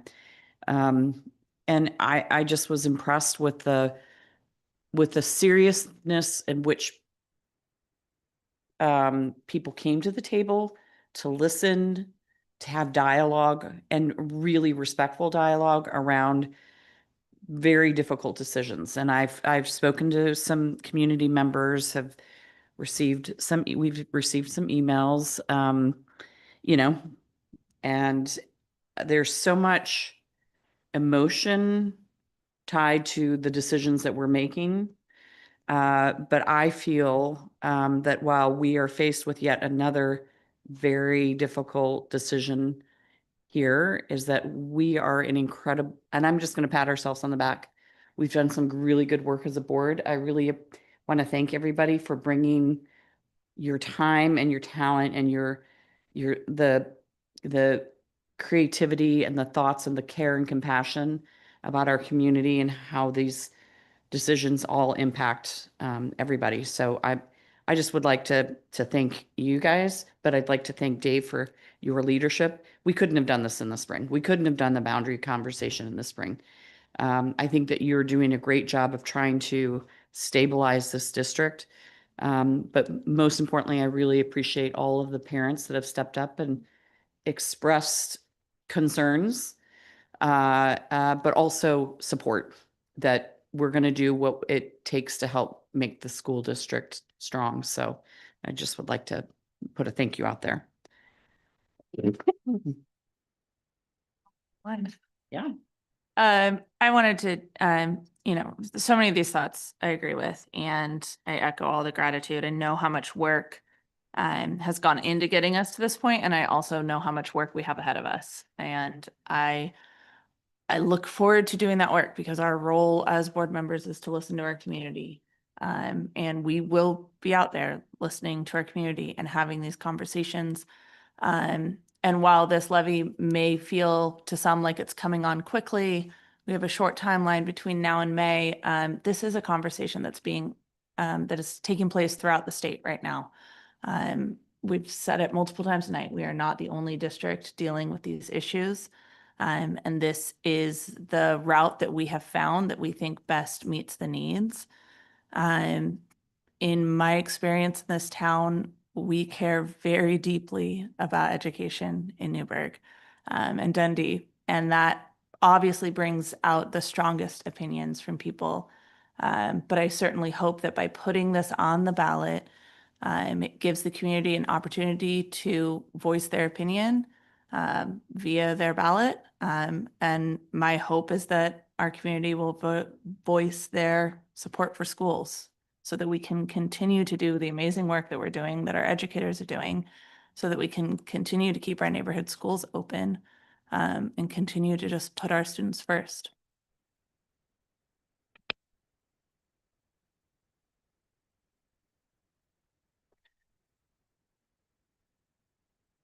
I agree very much that our community deserves a voice in the work ahead. And I just want to name, I think there's no one at this table who wouldn't say that things are hard. Any of these potential restructuring options are hard. The idea of going through a RIF process and losing teachers between now and next year, I think some of us at this table have lived that experience. We wouldn't wish that on anyone. And there's a real tension, right, in seeing headlines that we have the highest graduation rate we've ever had, and that our academic, the academic work that we are doing is top notch. There's two narratives that are running in parallel there, right? Like, we're doing really good work and we have no fund balance, right? We're doing really good work and we're broke, right? I mean, that's a real there's a real tension there. And I think it is incredibly impressive, the work that our leaders are doing, our teachers are doing, our support staff are doing, so that we get to have headlines that talk about the amazing graduation rates that we have and the amazing work that's happening. And so I think we do have some work to do. We do have some work to do around thinking about sustaining the funding that we do have, right? As stewards of public funds, we have some work to do as we think about the future. But I can't figure this out in my mind in any way that doesn't involve giving our community a chance to vote for a levy to help this current situation right now. So yeah, it's a tough position, and I just want to name that. Anybody want to throw out Oh, Cole, do you have something you want to say? Yeah, I changed my mind.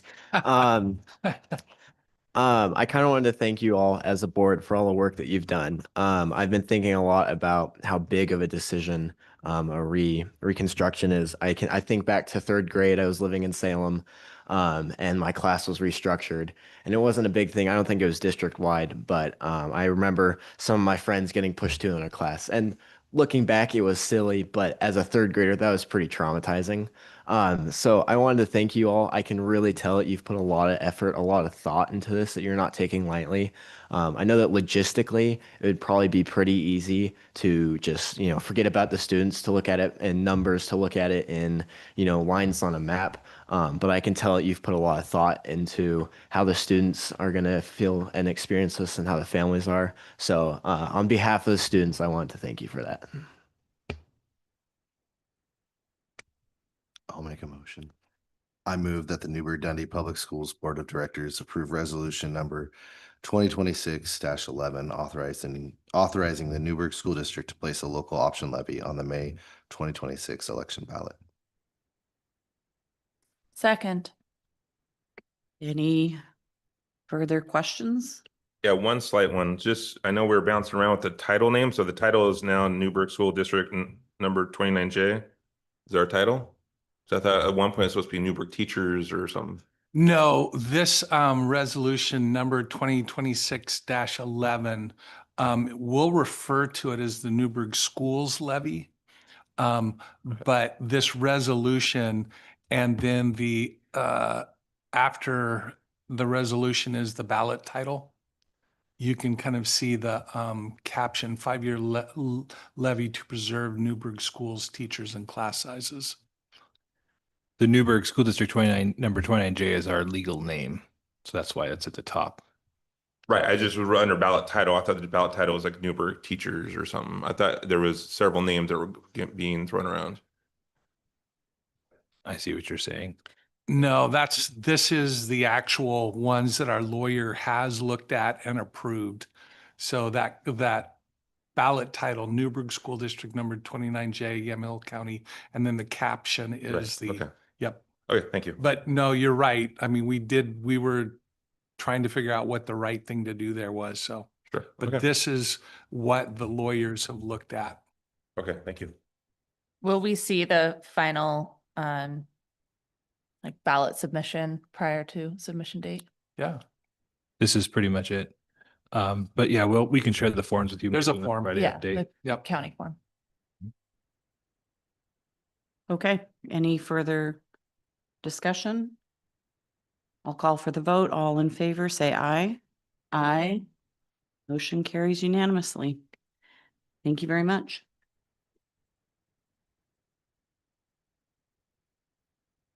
Do you want to lead us off, I Dave? can. They're short and sweet tonight. Okay. I just want to again thank everyone before we adjourn. The seriousness of our topics tonight were amazing, but we focused on what matters most, and that's how do we create the best day-to-day experience for our students in our classrooms. And I think we did that in those decisions. And so I just want to acknowledge that. We're asking the community to consider this. And I know you don't take this lightly, so I appreciate everybody's hard work on this. So it requires humility, clarity, willingness to listen, and we're going to do a lot of that in the next 2.5 months as we begin to go out and talk to folks around this. So thank you. Guess I'll start us off. Thanks, Dave. Thanks everyone for all the hard work and for voting on this. I guess I'm gonna keep mine short. Now that this has been passed by us, just coming back to the community, and I just want to give my little personal appeal and to for the community to vote for this. I know I'll be voting for it, and just vote for the future of the kids in our district, and to as like Andy was saying, we highest graduation rate we've ever had. I don't want to see us go backwards. I want to see us going forward and striving for excellence for all the hardworking kids and staff in this district. That's all I have. Thank you to everybody for the presentations tonight. Heavy conversations. I think it's all worthwhile though. I really want to shout out our student reps. I really appreciate I appreciate your guys' voice in all of our discussions. Especially, I feel like you are both feeling very free to say what you think, and I think that it is very impactful and very helpful for me, and I assume the rest of the board, just having that voice and seeing you say things better than I could ever say them. So I appreciate you too. Yeah, I'm gonna be a broken record and pretty much say what James and Saul have already said. I definitely appreciate you as a student reps to voice your opinions. Thank you for the presentations. I will have to say that if anybody goes back to some old board meetings, you know I was not a fan of how COAs ran. So I am definitely excited to hear about what is going to be the future of COA. So excited about that. And then I don't know. Ultimately, I'm glad we pushed this out and we voted unanimously for the levy, because really it is not up to us, it is up to the community, and they'll be the ultimate decision makers. So. All right, I'm going to talk about something really super fun that I did. I don't remember what day it was. It was the unified basketball game at the high school. I cried. Yes, happy tears. I was just like overwhelmed by the excitement and the energy of the student athletes, the crowd. It was packed. And then all the administrators, I might just cry now, were so happy that everybody came out for it. And it just was a very special thing that I was really rushing that day. And I just said, okay, I'm going to go for 20 minutes because that's all I had. And it was the best 20 minutes of my day. And so I just would love to thank you, Dr. Christie, for making that happen. It was so special. So I really appreciate you doing that. I was sitting next to her and I was like, this is such a wonderful thing to be doing. So I was not here for the last meeting. Thank you for the banners from the schools. They're just so fabulous. I'm sorry I missed the music. Had been a little under the weather, but that was just, it's so cool to see all of that, and makes us remember exactly why we're here doing all of this work, all those names on there. And so I think I just also maybe just really thank you. I'm always just value the discussion and conversation that we have in our meetings, that just feel so much really about what it is that we're supposed to be here doing. And I just really appreciate everybody's perspective that you guys bring. Well, I too have a different fun thing to mention. I wanted to shout out some of our community partners, and specifically CPRD, working with our second graders for swimming lessons. I'm not sure if you guys are aware. And I reached out to Jillian for some more info because I was curious about how it came to be.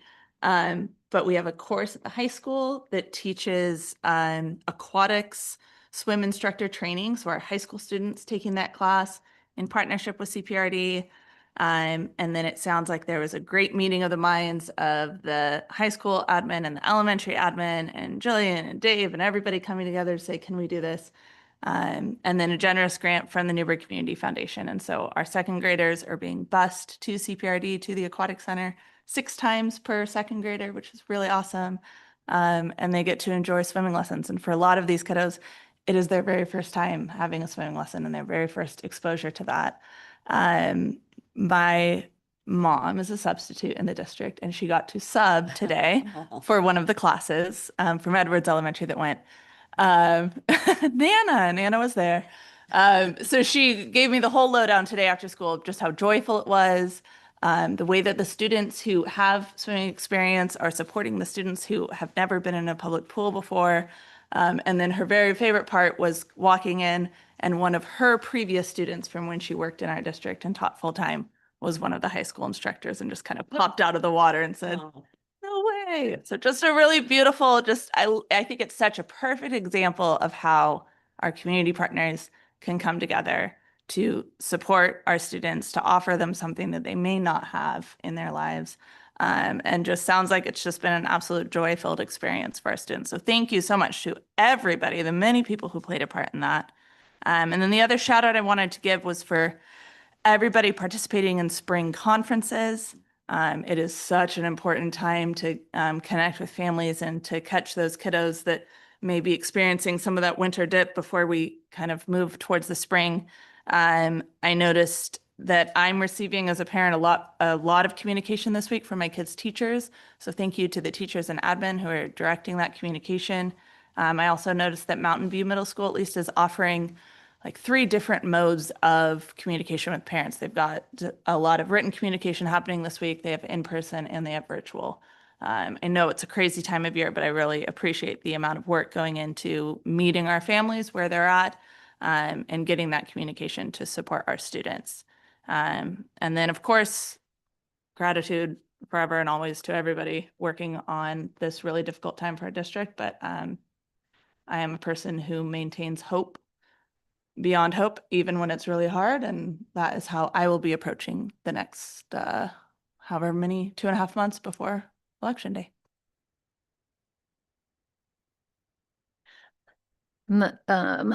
One of the reps for Mountain View, and so I wanted to just shout out something. Dual Language Night is coming up on the 19th, and Missy Samar found a local artist, Ayla Roberts, who collaborated with students to create a new wall mural. So it's going to be revealed on Dual Language Night. That's Thursday, February 19th, starting at 5:30 with dinner. And then there's a presentation from 6 to 7. So everybody's welcome. It should be fun. And then tomorrow night, there's a Mod Pizza dine out, funds for the Mountain View parent group, which trickles down to students and teachers. Thank you to the board also for consideration and the way that we prioritize community input and community feedback. I am hoping that we, as a community, support our schools and prioritize school funding.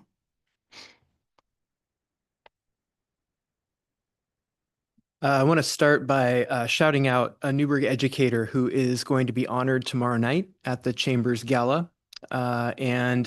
We honored her when we visited Edwards because she was spotlighted by Principal Nicole Love, and that's Jody Jones. So I am grateful for Jody personally as a friend, as a second mother to my children. She was my youngest's kindergarten teacher.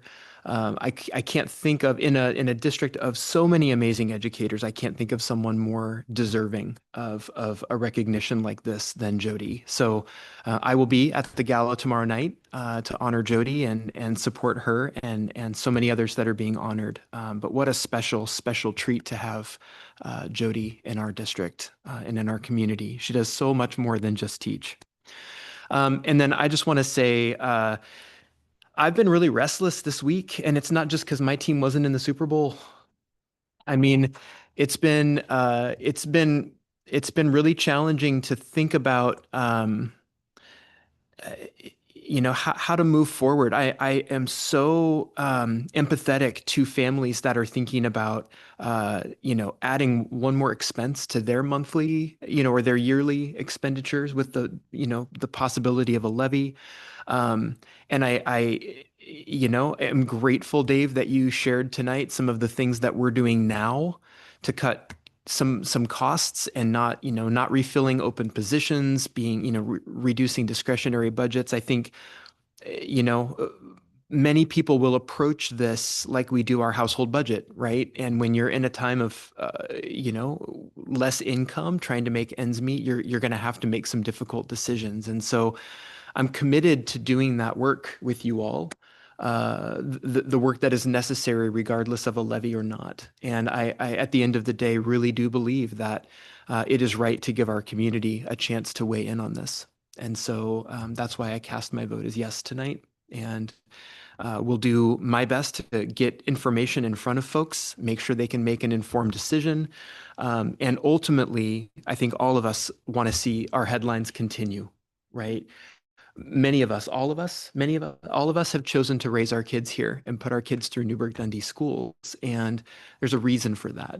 And so I didn't know how much to say when we were talking about the motion, but I feel clear to say that now that, you know, we're committed to doing the work of stewardship and accountability.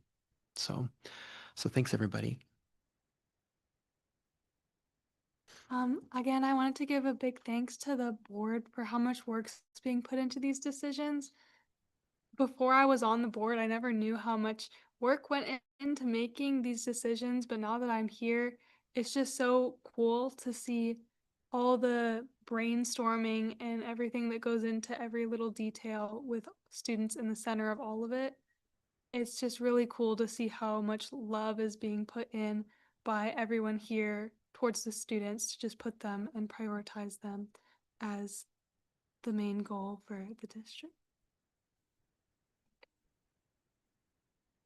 I first wanted to thank you all for being such a wonderful audience last week or last meeting. We had a wonderful time playing for you guys.